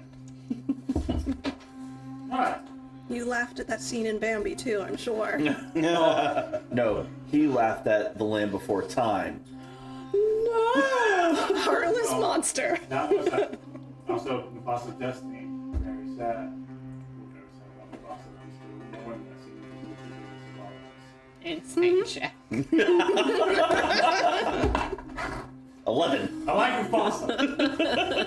Of course you like Mufasa. Mufasa had the best voice. Whoa!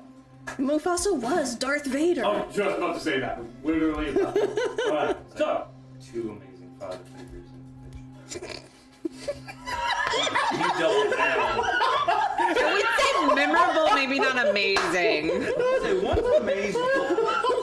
One's amazing, but not for the right reason. Yeah. I mean, you know.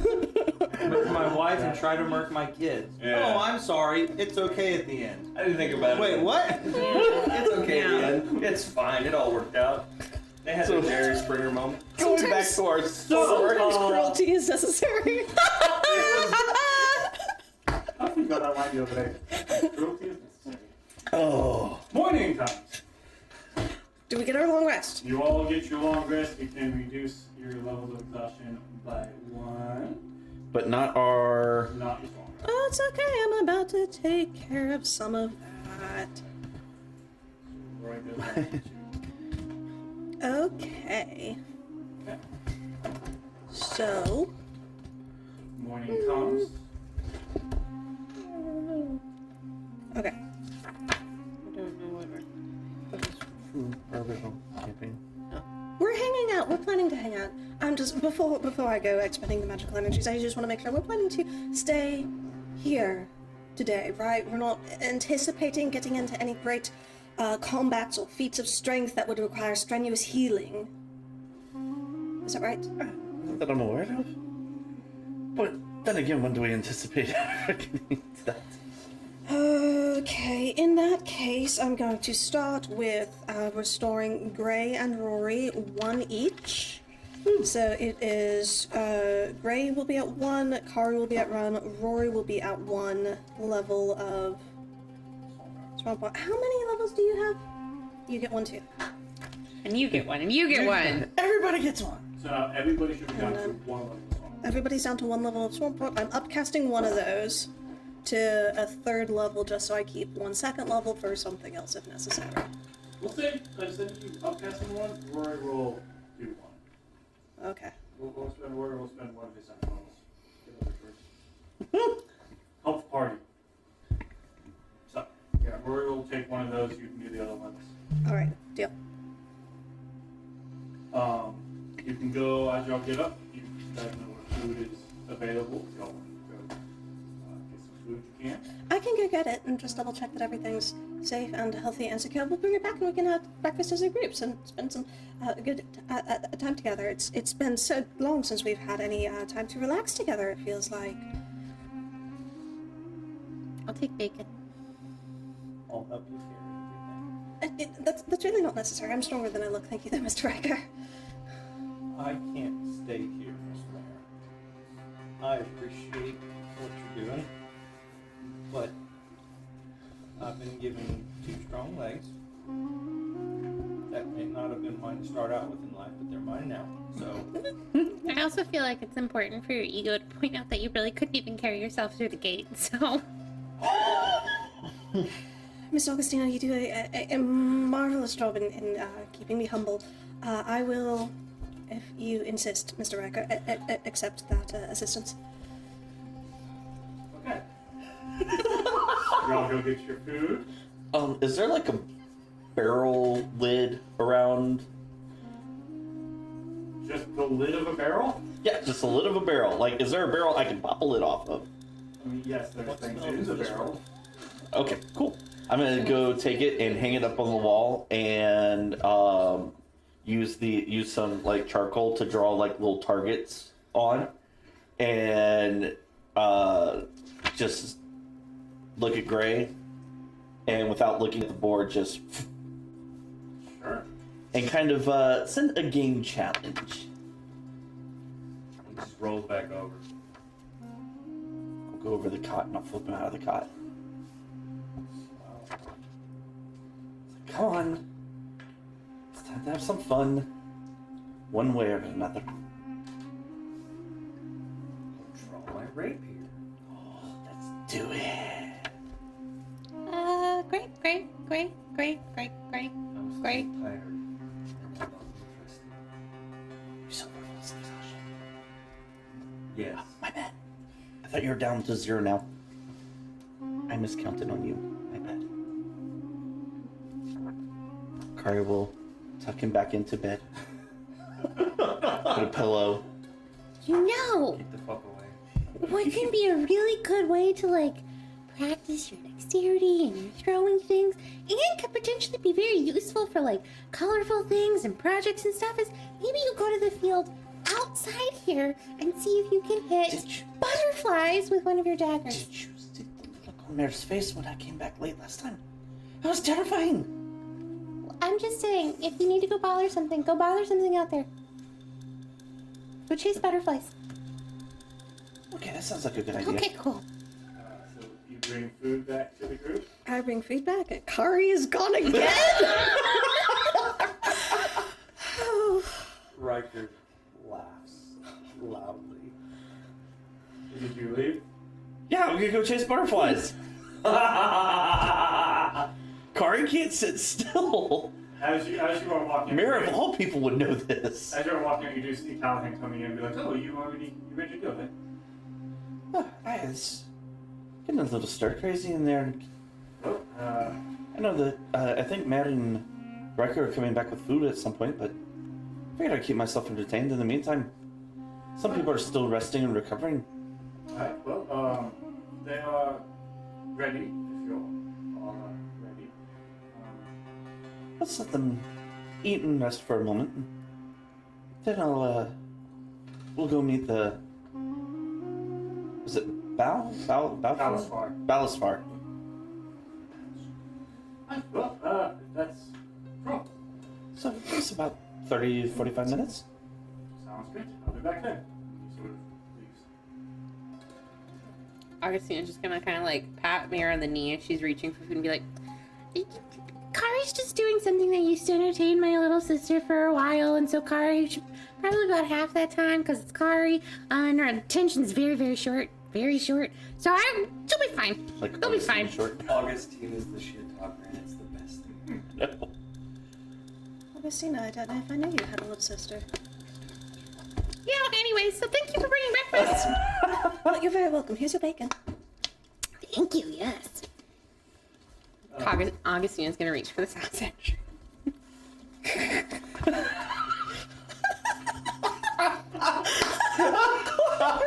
They're getting along so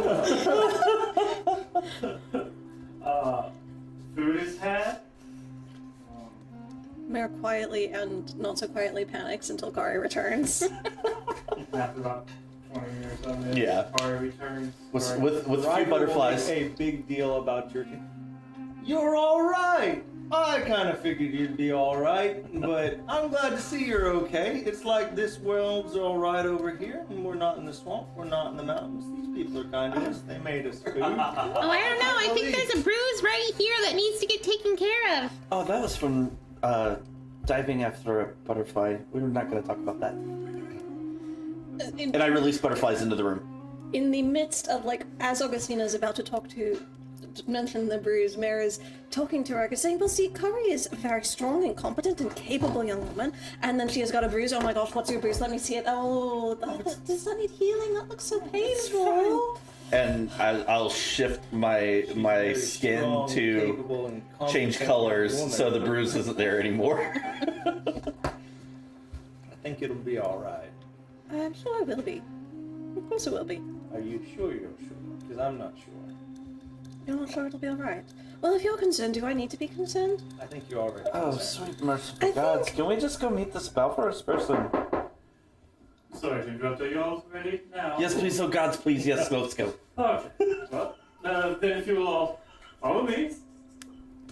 And he begins leading you all further inside the keep. He takes you to the back, to a stairwell, takes you up to the second floor, and to a set of large wooden double doors. As you approach it, Callahan sort of turns, looks like a quick smile to all of you, and then opens the doors and motions for you all to walk in. As we were going up, like, Kari is going to, like, kind of wave up at Riker and just be subtly pointing out all the tactical things that she knows Riker looks for. That sounds perfect. Can Mare be marking the turns and the halls and the distances so the way out? The way is shut. You boys ready to draw knives? every room they pass, Augustina's just like, It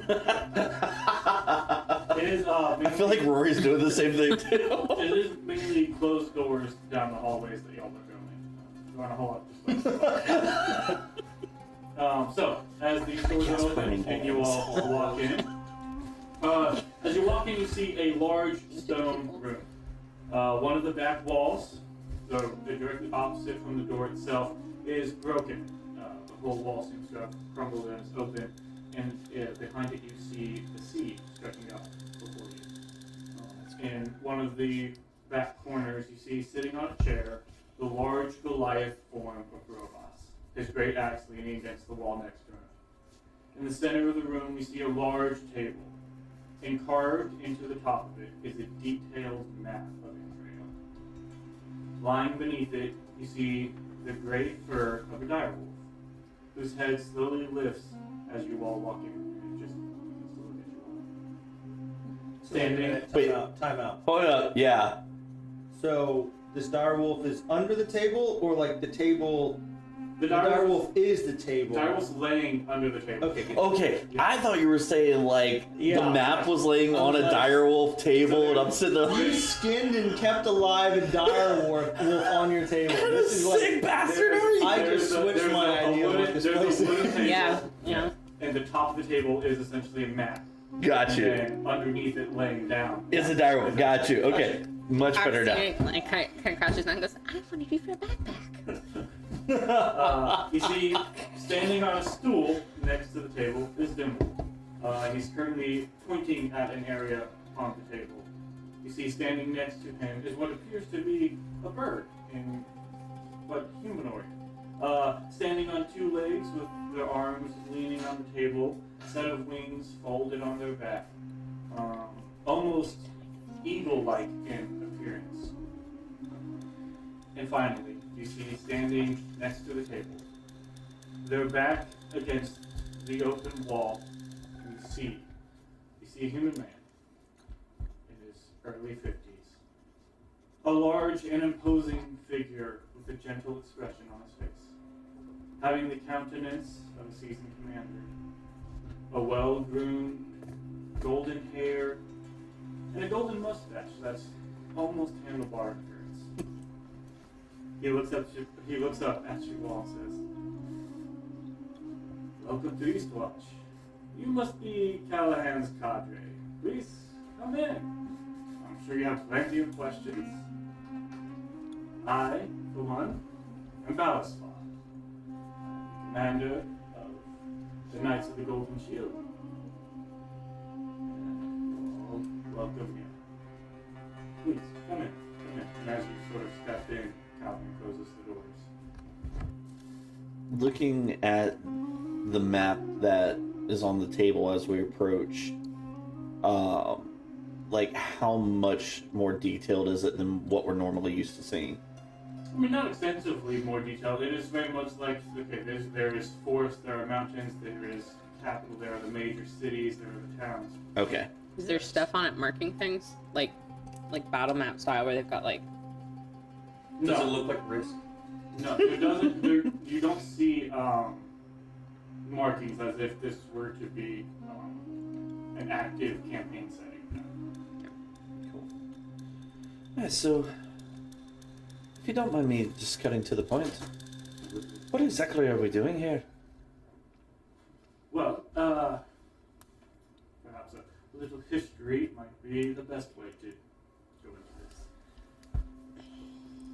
The Knights of the Golden Shield are designed to protect and look out for the interest of the people of this kingdom. Unfortunately, sometimes those who are placed in charge don't always look after the interest of those in the dark. So we try to help those who cannot help themselves. And doing such, that task is great. There are many, there are few. And so we often try to find those that we can help. Those who have abilities who might be able to aid in this endeavor. Devin became aware of you all. He is someone who helps us recruit potentials. So, having knowledge and becoming friends with a few of you, and then having a task he himself needed completed, I suppose he says the rest of you. You all proved to be great and went above and beyond what he had originally asked, which then piqued his interest, which then led to this. He thought that perhaps y'all might be the type of individuals who could help in our mission. See, we are always looking for those who go about and travel. There are some of us who stay here who help maintain the watch, but the majority of the members of the Knights are in and about the cities, the country itself. How can we protect the country if we're not there in it? And so, we like to have the aid, the employment, if you will, of those who are in and about the world, going about your normal duties, doing whatever it is that you do, but keeping an eye out for those who can't help themselves and helping them. Keeping an eye out for corruption, for the rise of great beasts of terror. Doing what you can to help the little people. As you all have been gifted. You have abilities. Made it here. If you can do that, you can do great wonders for those who can't help themselves all the time. That's the general idea of mine tonight. So you are the watchers behind the scenes. Try to be.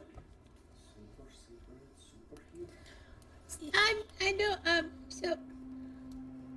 Are you officially sponsored by the government? Are you vigilantes? What is your relationship with the government? Do you have issues with you guys? Are we gonna get targeted if we join this? We found the rebel alliance. To be fair, I do not ask that you join. Nobody here is their requirement, contract, everyone who is associated is of their own free will. We don't ask that you join. You now know everything about us. Or if you don't know everything, you will know. What we ask is you to be, if you would, decent. That's what we ask is for those who are capable to look outwards more than inwards. And so, as our relationship with the government, part of our inclusivity, part of our, we keep this place looking as if it is abandoned. We keep the names of us, myself, as you know, is somewhat of a secret. Because, unfortunately, due to the nature of this business, sometimes those who wish to harm the people are those in charge. Vigilantes, got it. Okay.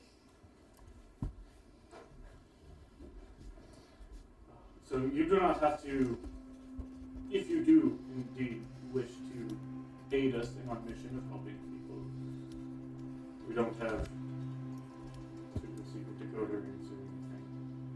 It's just a choice that you would have to consciously make. And of course, this is a refuge and a safe place. I don't know if you've been shown yet, but Dimble, after this, if you haven't shown them, could you show them how to get back here? Right, sorry. Yeah, sure. No problem. I can show you all that how it comes. We, for obvious reasons, don't always traverse through what you all have to go through. But, in case you're curious, there's a reason for that. I know many people come here and wonder. And the reason serves a couple of things. One, it's a unifying aspect. Everybody who's here, everybody who's associated with this order, has gone through that. Including myself. I had to get to this watch somehow. So everybody here has gone through an endeavor. It's a unifying aspect. It's also a means of us to tell commitment. Many people that we have thought would be good turn around, give up, go back to East Village and say this wasn't it, and they leave. It shows determination. We've seen people, groups show up and only some get through because they left others behind. They couldn't make it. We are in the business of helping those can't help themselves. If someone were to leave their party behind because they couldn't do it, that's not helping those who can't help themselves. The fact that you all made it is a testament to your abilities, to your strengths as a group. You're not the only group that we have come through here. There are other groups that are coming along. I don't know if you all see, we currently have one here, but told that y'all have fortified your own space. You guys have seen the Forgotten Ones in their corner. But there are another group that, like y'all, go in and out, travel, do good. The Forgotten Ones? The Forgotten Ones is the name that they have given themselves. Most groups like to have names. It's a thing. I don't know if y'all have one yet. Bragging rights. So if you do see a group walking about, as far as I know, they're the only group that's circling back yet. So it looks over at Dimble and he sort of like nods. So, any other questions that I might help with this? You mentioned that there are those of you who stay on premises here at Eastwatch to keep the watch. What is it exactly that you're watching for? From here, you can operate as a stronghold, as a place to launch out. There are times when something more than a corrupt leader or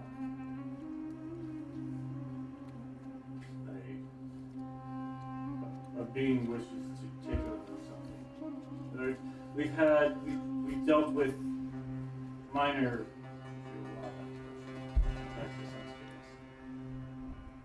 creatures wishing to take control of a forest or a town. It's normally individuals like yourselves who prevent that from happening. But when something greater wishes to take over the entirety of the kingdom, a great portion of it, multiple cities, you normally don't act alone. It's only some sort of army that they have command of. And as such, we have to be ready as well. So that's sort of the garrison here, what it makes for. Those out and about, those groups who are traveling, even Mr. Callahan himself, operate as a first line. If something were to go down, something that needs our intervention, they can be first, but sometimes it requires more people.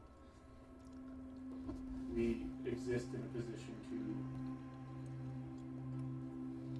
provide more support. That's what the majority of us are doing here. So we're not all scattered. We are generally stationed in an area. And by the means that Dimble will show you through teleportation circles, large portions of this group can get to large portions of the country pretty quickly.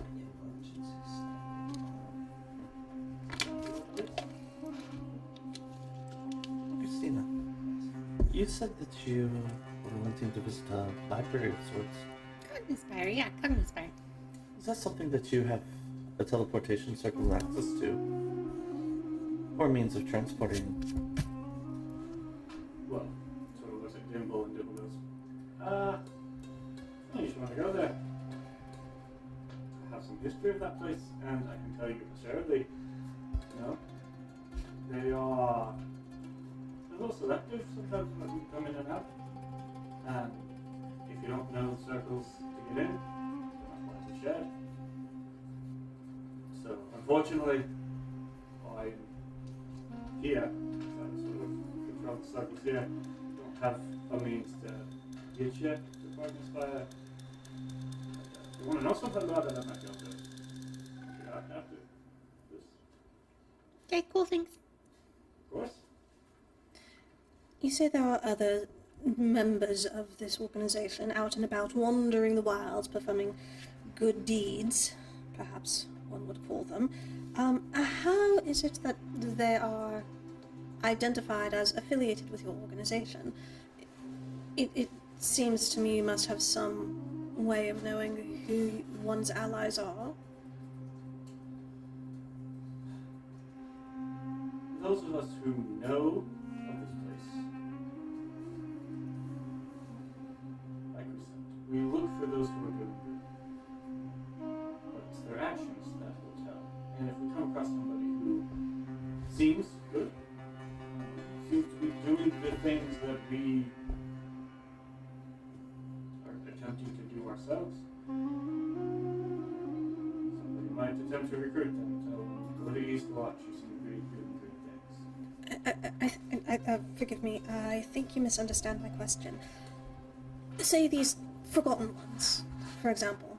If we encountered them not here, but in Harborin or another of the cities, is there anything that would allow them to know we are their allies, or to identify other allies to us?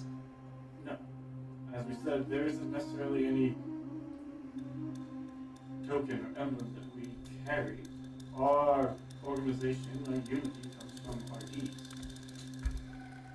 And so if you're both working towards the benefit of the people, then you might assume. And if you have questions, you can ask them if they've ever been to Eastwatch. Those of us who know will know. So if you were to say to one of these forgotten ones something about Eastwatch,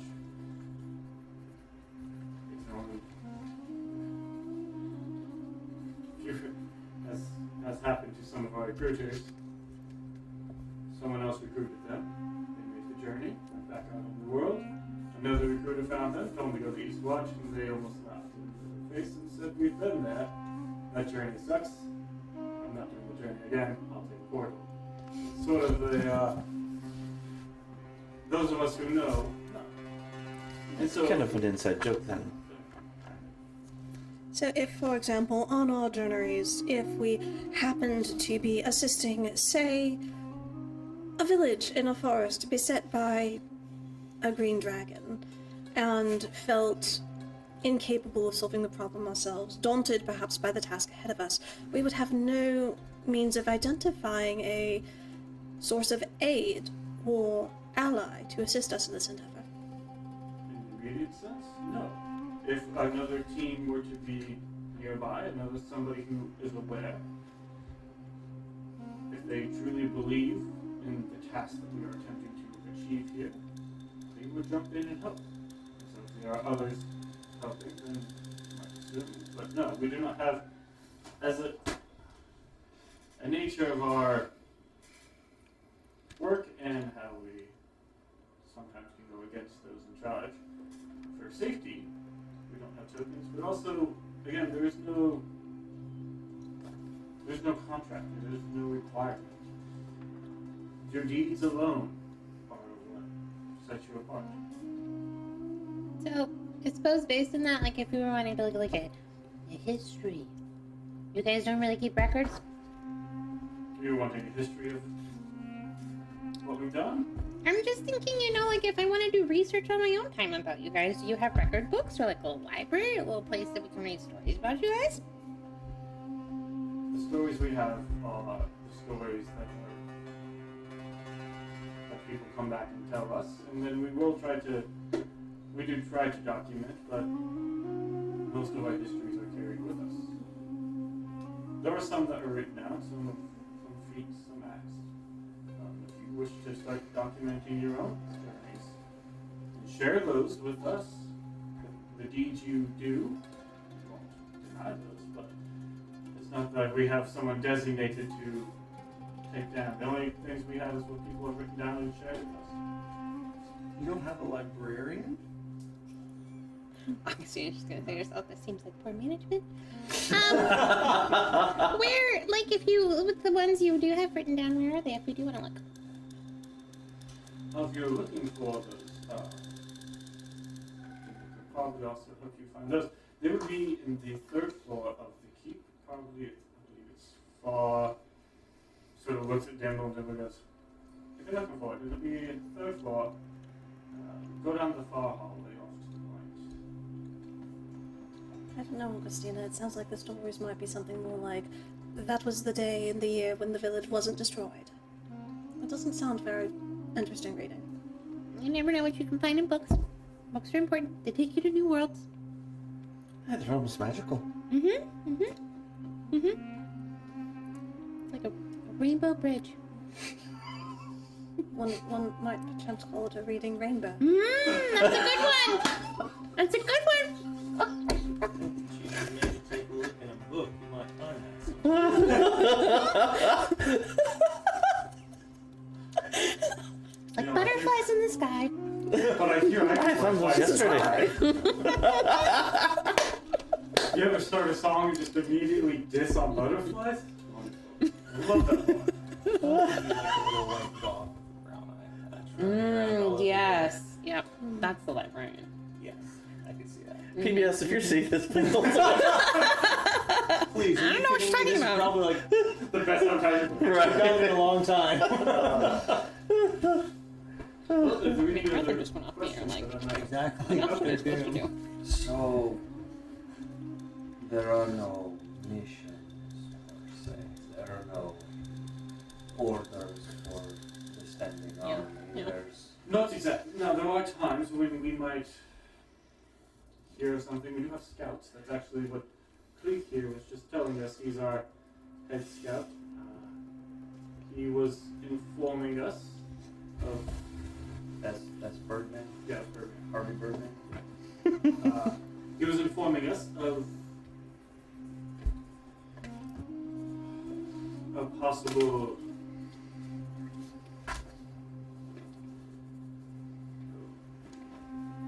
potential area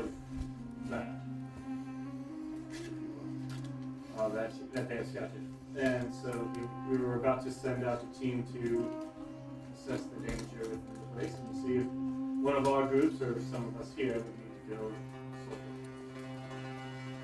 But that's so every once in a while, one of our scouts will see something that should be addressed. Sometimes the threats are more subtle, not so easily rooted.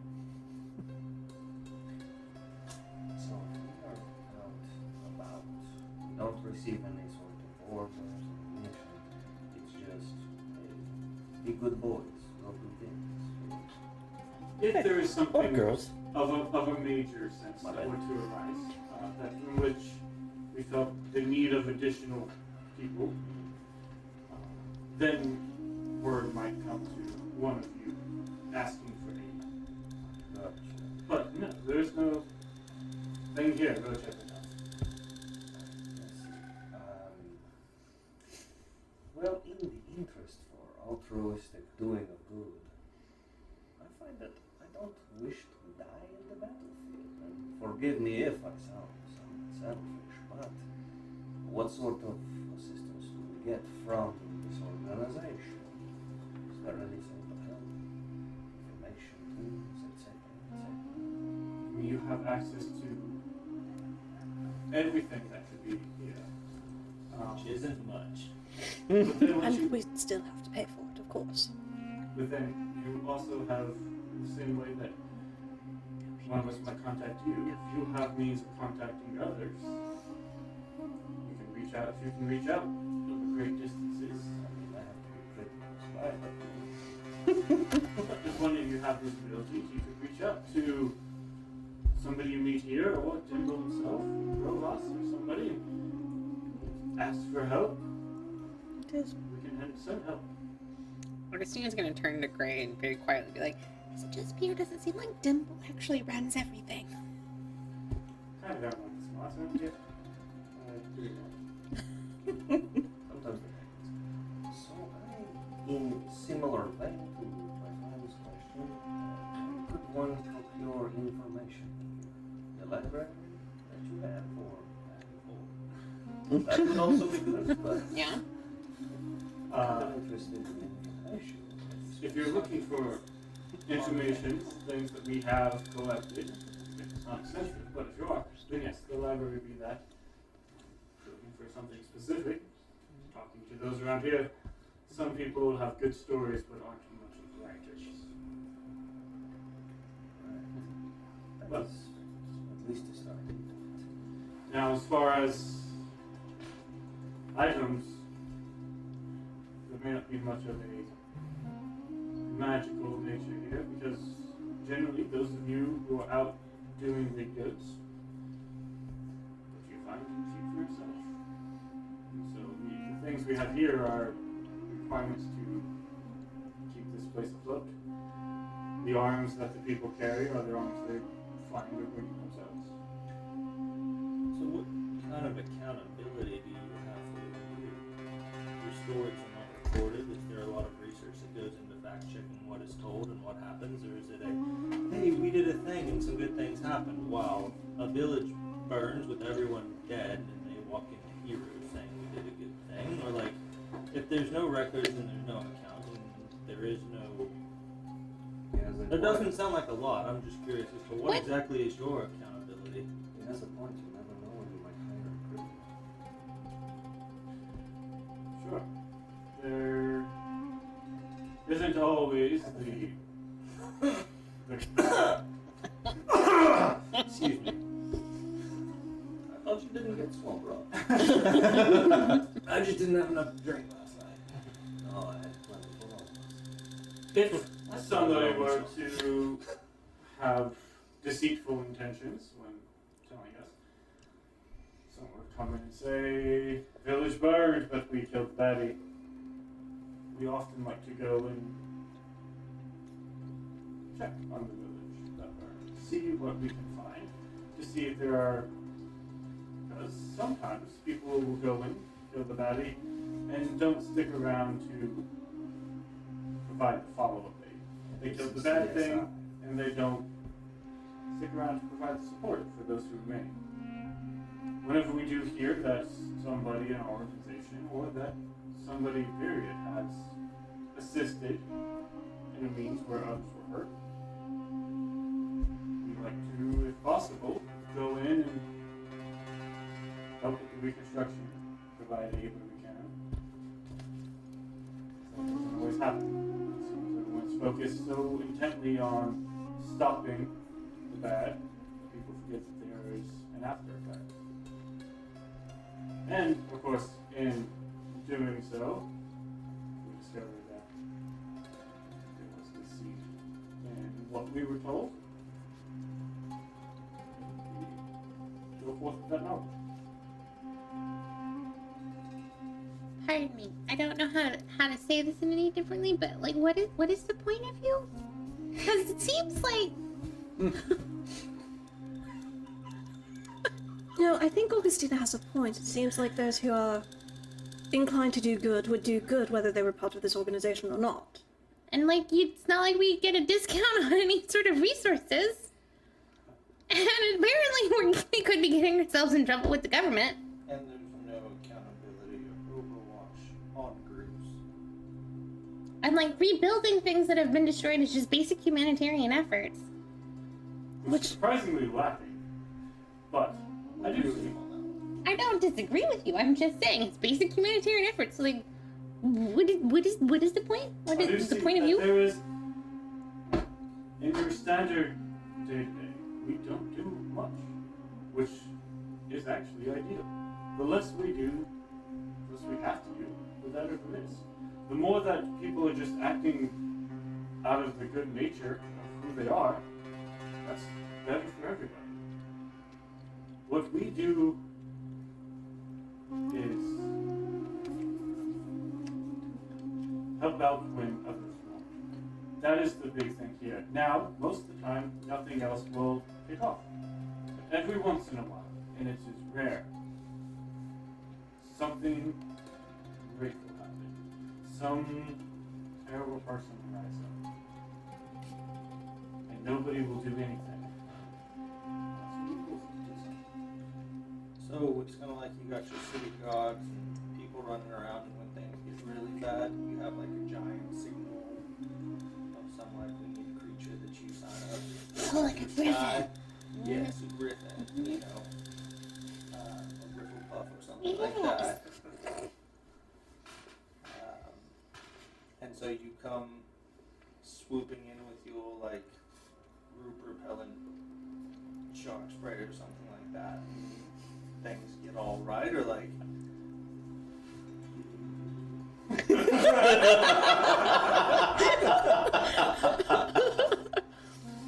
Do any of y'all even fly or have capes to get there fast?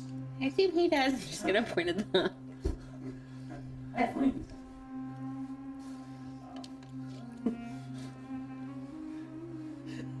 If your question, I'm not sure what your question is. Like So a you're mass like- signal, essentially. Y'all don't do much until Yes. there's a big signal or something, but Brief there's, signal. I guess Okay. I'm still curious. Like, are y'all the ones defining? Oh, this is bad, or this is good, or is there like a higher power that directs your steps, or is this up to your own arbitrary design about? We deem this a threat, or this is bad. Even within our own group, we've had discourse on what is acceptable good behavior and what is not. For instance, our friend Rory here, Mr. Callahan knows very well, finds value in the sentience of what one might consider a common plant, and so refuses to partake of eating of such things, while others perhaps may view living creatures to be of to view the eating of flesh as perhaps a less than good act. How do you identify what good is? What standard do you hold yourself to?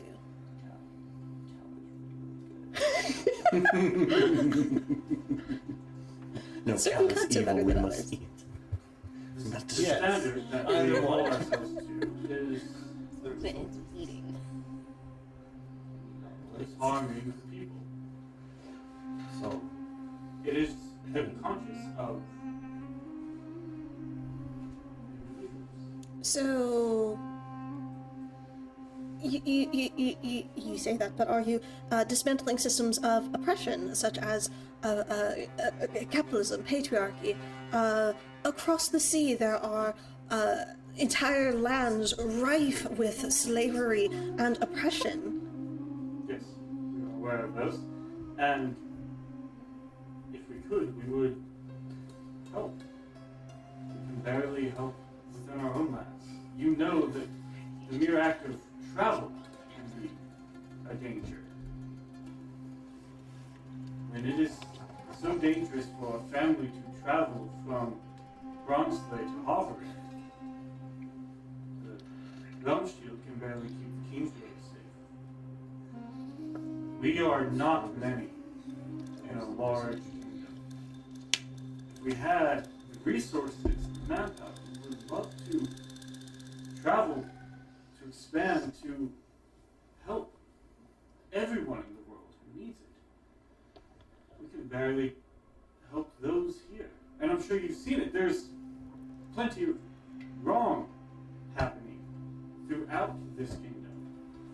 We're doing what we can where we can, but there's only so much we can do, which is why we look to people like yourselves to help in this. So, to my understanding of this situation, you ask us to trudge through an intensely tedious and dangerous journey to arrive here, spending resources, risking death, so that we have the honor, nay, the privilege, of having you ask for our assistance? I need you, like, you're not gonna understand the weight of this, but I have to agree with her. I need a drink. I need a drink right now. Take a giant. I don't know if I have Please, a drink, please but don't misunderstand me. One out of my bag, yeah. and I hand it to you if you want. And then I hand it back, and I. Mayor pauses and just looks at Augustina, and then very quickly looks away with just a I think shocked expression on her face. But I please don't misunderstand. I think The acronym for this organization, if I'm not wrong, is COGS. Yes, there are those people called stock. I just thought of that. I would like to Interesting. point out we've actually experienced, and I cannot believe I'm saying this out loud. We have experienced here a good this organization has done. Let's not touch too heavy a point on it. About a unity in our party that I have not seen A little before. If that's what you take away from this, I retract my statement. Too late for that, ma'am.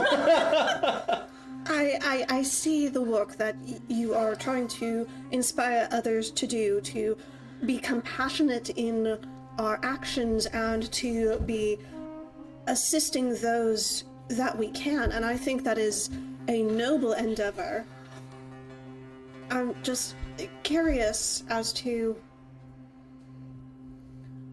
why the formality? Why couldn't Mr. Callahan just ask us if he wanted to?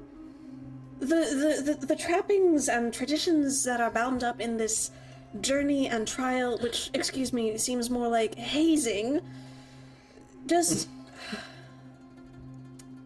seems ill fit. How many people died in this one? Oh, I don't even want to know. We passed a graveyard with undead, do you recall?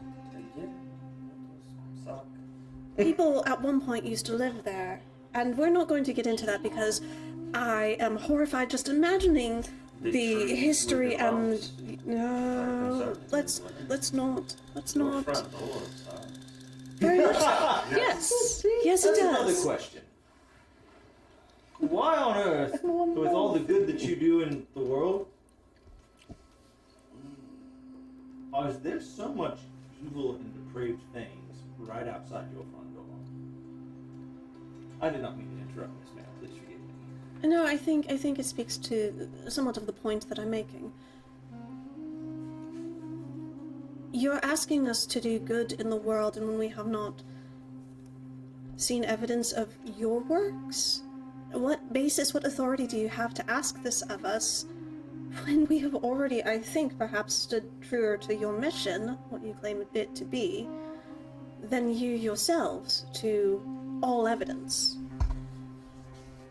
That point. If you wish to see evidence of our work, I ask you to look towards the histories. The grandfather of the king was a madman. Within the king's line, there is sorcerous potential. He himself has it. And the grandfather of the king. The young king is currently. Yes, yes, in the very landscape. Let me find my notes so I say it correctly. Eric Sukar. Sorry. Eric Sucker. Got it. Let me make sure I find this correctly as well. Yes, so the grandfather of the king, his name was Victor III,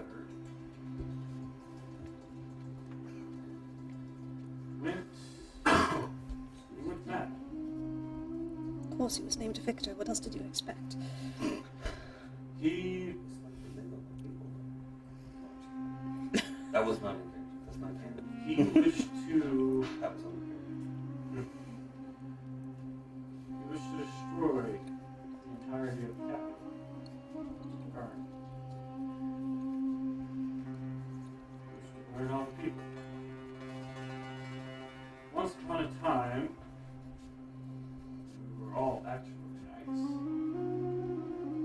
We served the people, and as such, we served the king. But the king was supposed to have the good of the people at heart.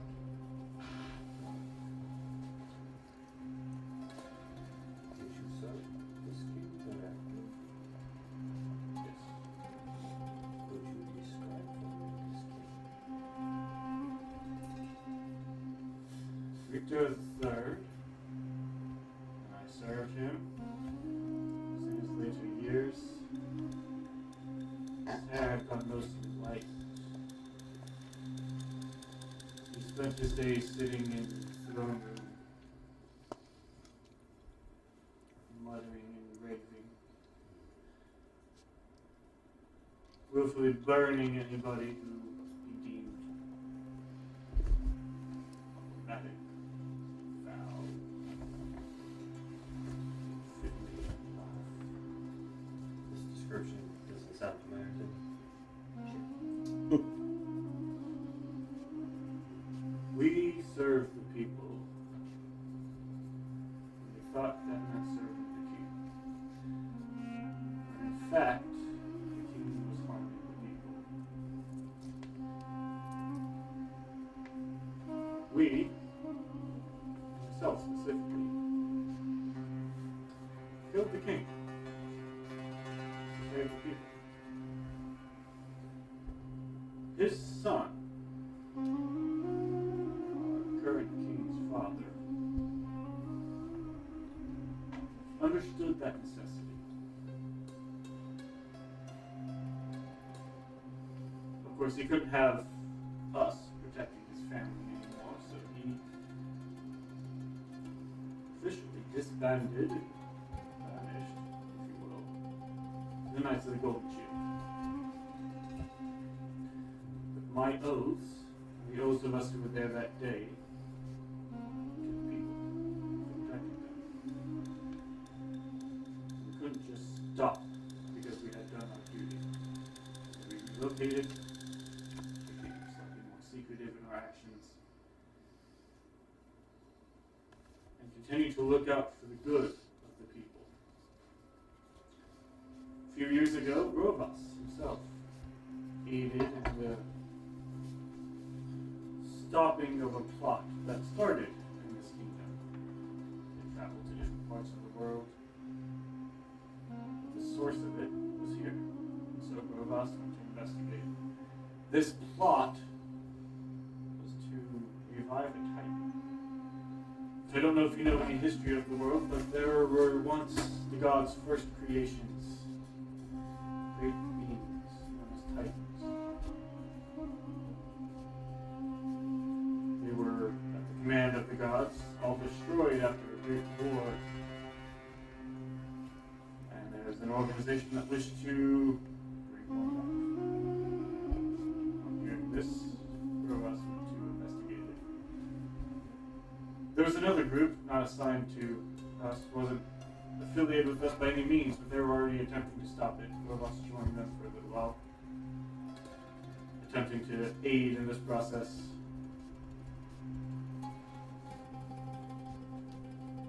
These are the types of things that we get involved in. Sometimes something will stop it.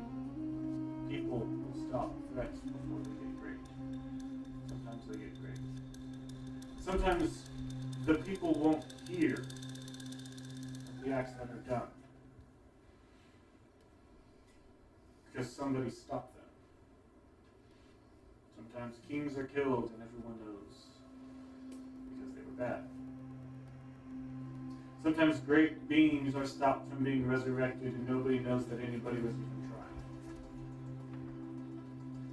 So if you want to know what we've done, sometimes you'll hear about a great act. Most of the time, the people don't hear anything. That's how we've done it right. We protect those who cannot protect themselves. To do so, we must be strong. We must be capable. Our front door is bad. It does not leave the borders that we have set it to. We police our front door. There are things within it that can fly, and they do not fly over these mountains. Our front door is bad. So that we can test, so that we can know that if somebody's going to make their way here, they can make it out there. Because if someone makes it here, they can help. People can't make it here.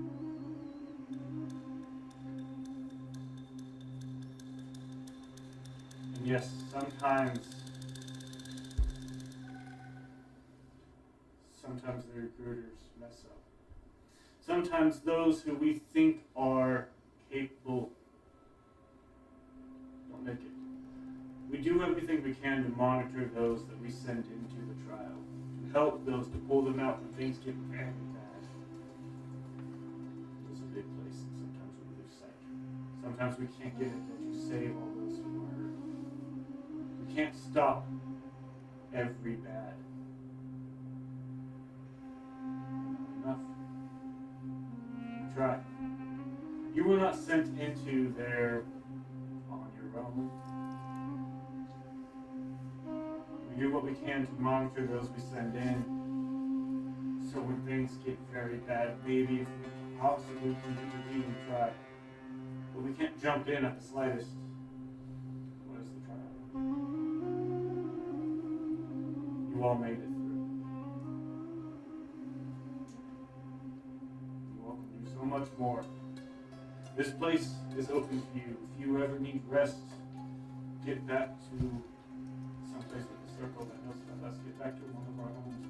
Any place of Callahan's can send you here. You can come here and rest. Any point. There are places throughout the world, or throughout this realm. Don't you know they are friends of the Watch? Will give you rest.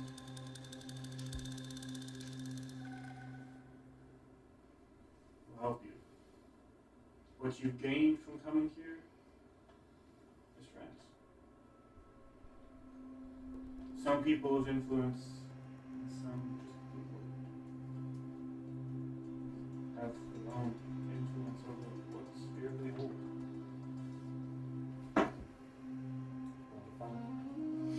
That's what you get from being here. If it's not enough for you, then I'm sorry. But this is what we do.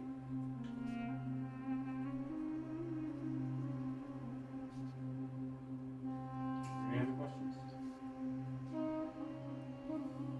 I think we'd like to take a look at that library of yours. Absolutely. Dimple, would you mind? Of course, I don't talk. This way. To the library too.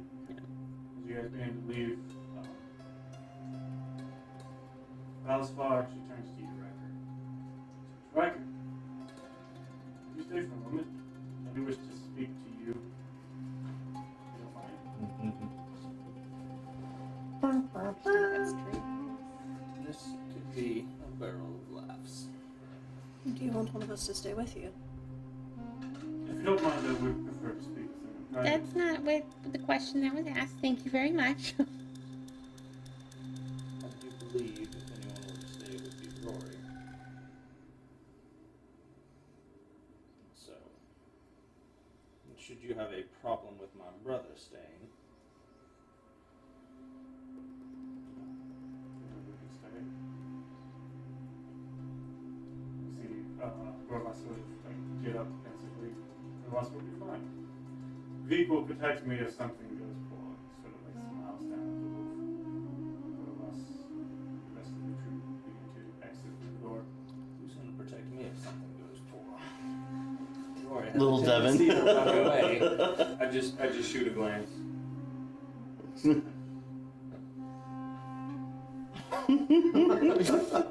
Because of the wolf fur. Oh, you know what I'm got saying? that You know what I'm saying? So, I'm just cutting out. Do some good research. I shall recount what was said when I return. If something goes poorly, just yell. Cast a message, that's all he says. Yeah. Yeah, I'll do that. Riker casts a message and just screams real loud. It's alright, we'll keep an ear out. I do suspect things should be mostly alright. as you all walk out,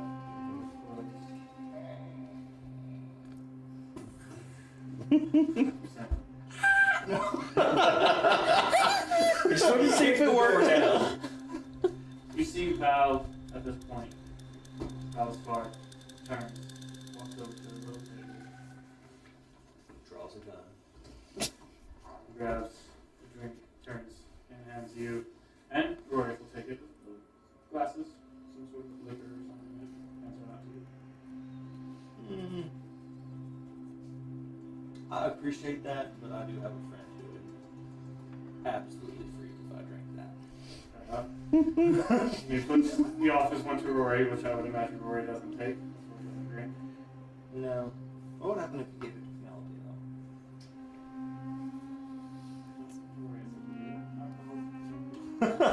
though? He does take one of them, just sort of sit on it. Right. Yes. Tell me about yourself, Riker.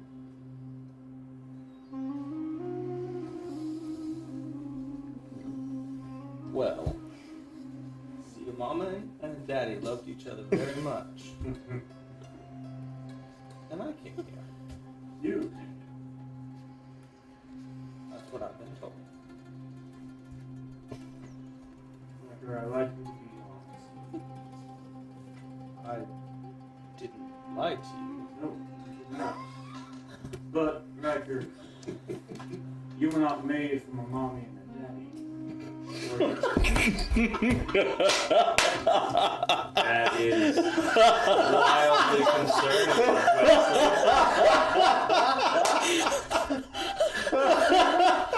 Oh my gosh. And that's how Wesley broke the group. You are a Lego. We're built from an erector set. Someone dug into the connects and found the right parts. Threw in some Lego and some Play-Doh. Oh my god. Yeah. Bring it back, y'all. Well, y'all know what a rector set is, right? Little nuts and bolts, little metal pieces. Yep. Yep, lots of nuts. Alright. Bring it back to this. Serious On that note.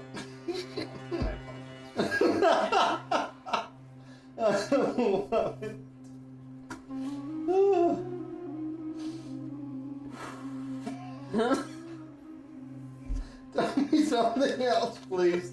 I take it back, I am sorry. Where are you, Riker? I don't know how to respond to this anymore. Riker, you said that Rory is your brother. You look nothing like Rory. Tell me that story. Well, I guess I don't, but I'm a Furbolg on the inside from what he says. So, Riker, what do you know? Not a lot. I'm not gonna lie to you. Yeah, not an awful lot. I think I passed my basic arithmetic, most of my common languages. The past 2 years are relatively clear, and before that, not a lot of memories, more a whole bunch of learned things. I remember school, like the functions from school, but not so much of schooling itself. 2 years ago, you said before that, nothing. 2 years ago, what happened 2 years ago? I remember living inside the city slums and being found by Rory and moving out, which I'm sure if you know Mr. Callahan, you know I've got I do. a history on me. I do. Riker, what do you know of the history of this world?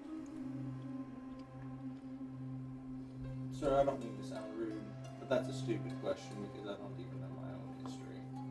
Yeah, I didn't know what you had learned in these 2 years that you have recollection. Street smarts. Enough. Well then, if you'll allow a history lesson, Riker, perhaps we can figure something out. Years ago. When I say years, I mean over 1,500 years ago. Take it back even further to the creation. The gods created titans. The gods created their first creations. Those proud creations. Beings as tall as mountains. Some say that the giants themselves are descendants of the titans.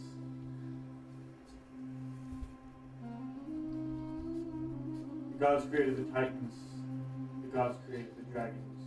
The gods created the elves. And the men. And everything else. The titans were their favorites.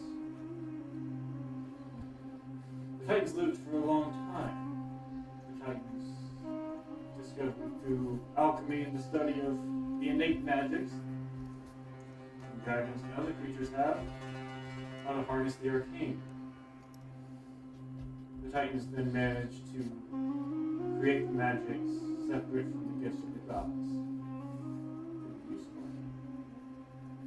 The titans then learned to use that magic to extend their own lives. The titans then thought themselves gods and questioned the need for gods, who at this time still walked around the world. The titans then thought, why do we have them to get in the way? And a war that destroyed the world happened. A war known as the Turning On conflict. A war between those gods of good, those gods of evil, and the titans themselves. Within this war, many mortals of the more evil inclination found a place for themselves. They wanted armies for themselves. So they created armies, right? You see, they wanted to extend their lives. They didn't want to succumb to the madness that has lived them. These great feats of magic they had achieved, they thought, well, if I can transfer myself to another body, then my body is relevant. I can hold it. I can be immortal and not be mad. What they discovered, however, is that when you move a soul from one body to the next, you lose the memories of your old body. Now, for these mages who the memories, the knowledge of how to master the arcane in a time of war, that was everything. That was useless. They figured, what if we use this process to recruit perfect souls? So then they created bodies. Strong, capable, innately loyal. And they filled them with souls. Whoever they could conquer. The source was irrelevant. They just needed the soul itself. They could transfer a soul from one body into these perfect soldiers. These soldiers were used in this turning on conflict. And in the end, when the evil gods were banished, and those of a benevolent nature remained, all the titans, all of their first creation were destroyed. A time known as the Reckoning began. The gods and their last decree stated, any remnants of the titans should be destroyed and wiped out. And to prevent them from returning, any of those who can master the arts of necromancy should be destroyed. Any of their creations, of these creatures bred for the sole purpose of war and destruction should be destroyed. So they were. The gods left this world with that final decree, sealing it off from the other planes so that they could not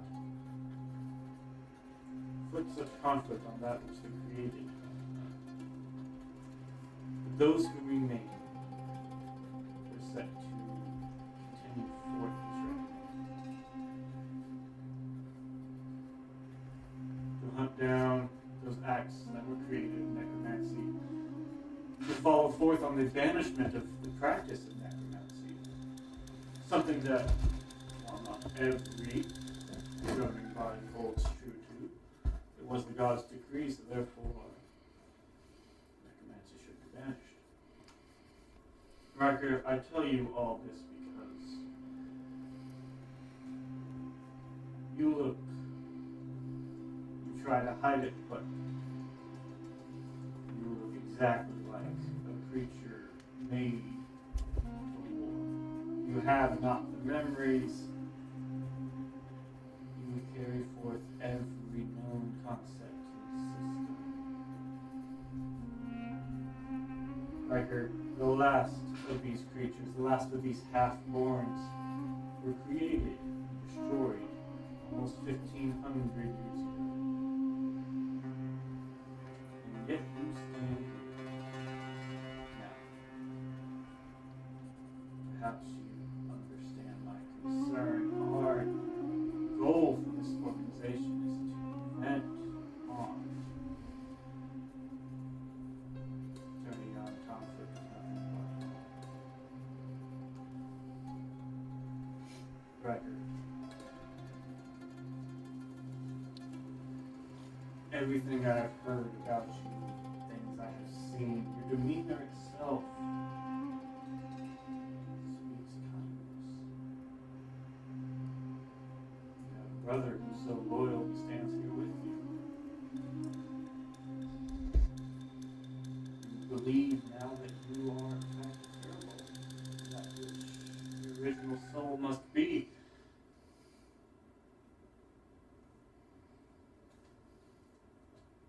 The decree of the gods was that you should be destroyed. Sometimes, perhaps, maybe it was wrong. So here's what I'll ask you, here's what I'll say. Riker, I believe you're good. I believe you have the potential to be good.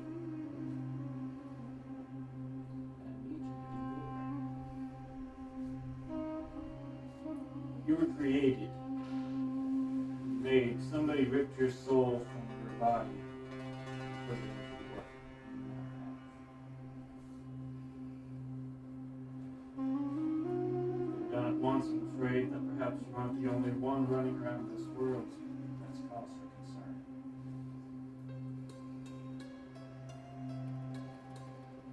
Riker, if you want to help this world, if you want to help this nation, if you want to help the people, I need you to find your creator, Riker. I need you to stop whatever you could try to start. You were used in war. This world cannot afford to have another war like what is happening. You think you can do that, right?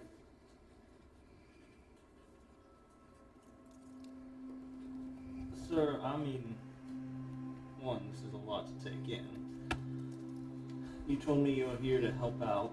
I'm assuming you serve and try to follow the goals and the guidelines of the gods, and simultaneously you also said that the gods just might be wrong, which is messed up and concerning in and of that's own statement.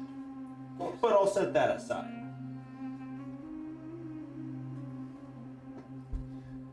But I will say, if you follow Dee Dee, you need to go work some stuff out.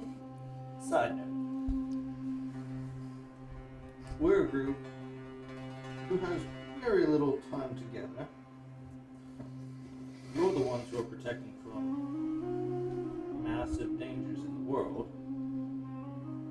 You apparently know a heck of a lot more about me than I do. What is like an insight check of 15 get me on this guy? It's like, do I get the impression he's actually telling the truth, or just like pulling a whole bunch of crap? Roll anything. Check this man out. 15?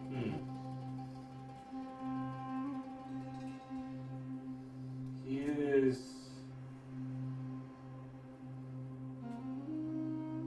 existing in a place of He is stoic. He is cautious. He's reserved. But he's being honest. That's good. You get the sense that maybe he's not telling you every bit that you might know, but what he is telling you seems to be a higher place of honesty. You already seem to know more about me than I know about me. You are the one who's been part of this organization for so long. You're the one who knows the connections, the networks, the interactions. Surely you're not just now finding out about me.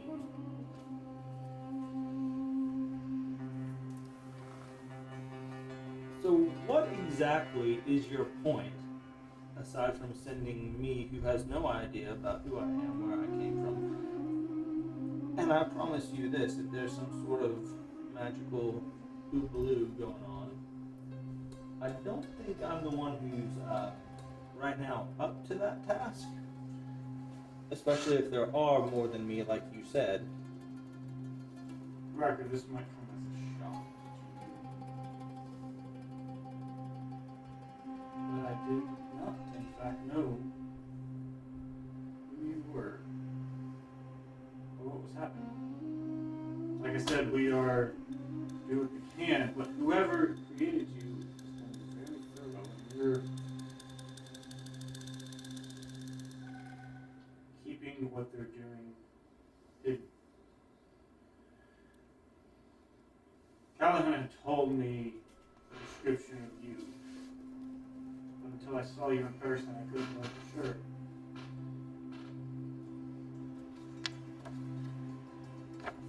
Somewhere in your mind, you're the only person who can know how to find that source.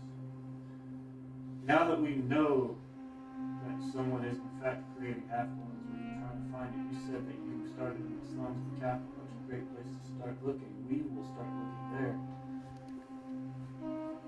You are the greatest source of information that we could possibly have. Anybody can figure it out. It's up to you. We will do what we can. We have to do what we can. Someone's creating more people designed for war, ripping out the souls of others for this purpose. We have to intervene. We have to stop it. You know this better than anybody. You know it. Somewhere, Riker, you know it.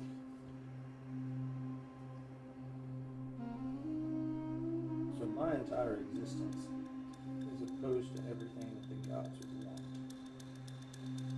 And technically you should kill me.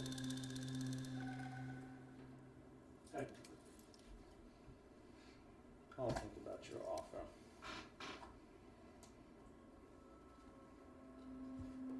Riker. I need you to be good. Well, sir, I have no intention of being anything other than what I am. He's gonna stand up and actually start walking towards the door. And he'll leave and Give her the door. We're all sitting there with our ears. You open the door and Grovas is just sort of leaning up against the side of the wall as you walk out. He sort of walks in. And with that,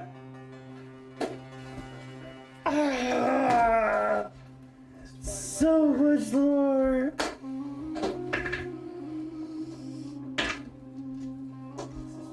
drama forever and ever. This is fine. It's all fine. everything is awesome. Ah.